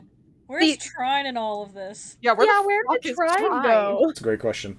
Oh no. You guys head off and go towards the gate. It doesn't take long for you guys to figure out what direction everyone's running from, and you guys find that if you're looking on the map itself, it is southeast of where you guys are. It's not incredibly far away. Usually you would use the archways to get around. You have a feeling that's probably not a safe idea right now. As you get closer, you do see that the archways, all of them seem to be flickering from that one. So the thing is, each archway has 4 different portals. They have the 2 side ones for easy transport, and then the 2 larger ones that get you planet side. One side of the planet side one is currently flickering, and you can see currently against it whether from a landslide or some other accident on planet side, all of it is rock. It is just rock and dirt and soil pressed all against it, and you can see there's some people who apparently don't have trinkets that are trapped literally against the portal because they can't get through underneath all of this stuff. You are seeing Goliath individuals that are currently just like pressed up against there, like trying to push back, trying to move it, trying to protect other people, but they can't do anything. As you guys are watching that, you see one of them is using some of their blood to try to write into the onto the portal itself like a mirror with their blood. Do any of you speak Giant? Actually, maybe. Hold on. Nope. I speak 50 languages, so let's see. Or I guess read, not speak, in this situation. Drat. I don't do Giant. Do so many other things. Is your comprehend languages still up? I'm common and orc. Yeah, the comprehend languages would still be up. Oh, yes, comprehend languages is still up for me. That lasts for like an hour. I'm going to double check and make sure it's not concentration. It is not, and it lasts for an hour. It is still up. Okay, yeah, so I can understand. So as you guys are like watching this flickering go in and out, eventually the flickering does fade away, and you can't see anything anymore. It's just open space. Before it does, your comprehend languages translate this Giant, and you see it says Earth Dragon. Oh! And that's where we're going to end this session tonight. Piggy! Shoot! We're caught up on Earth Arc, bitch. Bro, you can't do this to me! Matcha, hush. By Mommy's really caught up upset right now. By caught up, do you mean that Earth Arc and Light Arc are now happening at the same pace? Yes! You guys are now in sync where the ending of Earth Arc is. The ending of Earth Arc, but not Earth Arc. I was thinking in my head too, I was like, oh god, this is a consequence from Earth Arc. Oh fuck, this is the Goliath village. And why did I have to be right? Fun. Lots of fun for me. Consequences of our actions chasing me right now. So, fun thing that I'm going to prep for. One, that's the end of the session. Two, next session's going to be real weird. One, we're adding another person, most likely. And in addition to that, we're going to have people freaking out. It's also going to be a downtime session. So we're going to have a 1 month gap where over that month, you guys are going to give me a limited number of downtime activities. Let's cap it at 5. So don't limit it. Come on, I already have like person. So I'm not going to explain a lot of it, but you guys are I'm gonna take some things from what Griff is doing with Blight, because I do like a couple of them. You guys are gonna have a number of points per week that you can use. You can gain more by not doing your jobs, or if you are working and doing whatever your actual job is, aka working at the Jewel Chalice, aka helping out the church, aka busking, whatever it is you guys do for an actual day job. If you are not working, you can have more points. So that's going to be up to you guys. In addition to that, we'll have a new player to introduce, which will be great. And then you will also have things going on during that month that are just going to be things that happen, aka Asunar talking to the cops, as one example.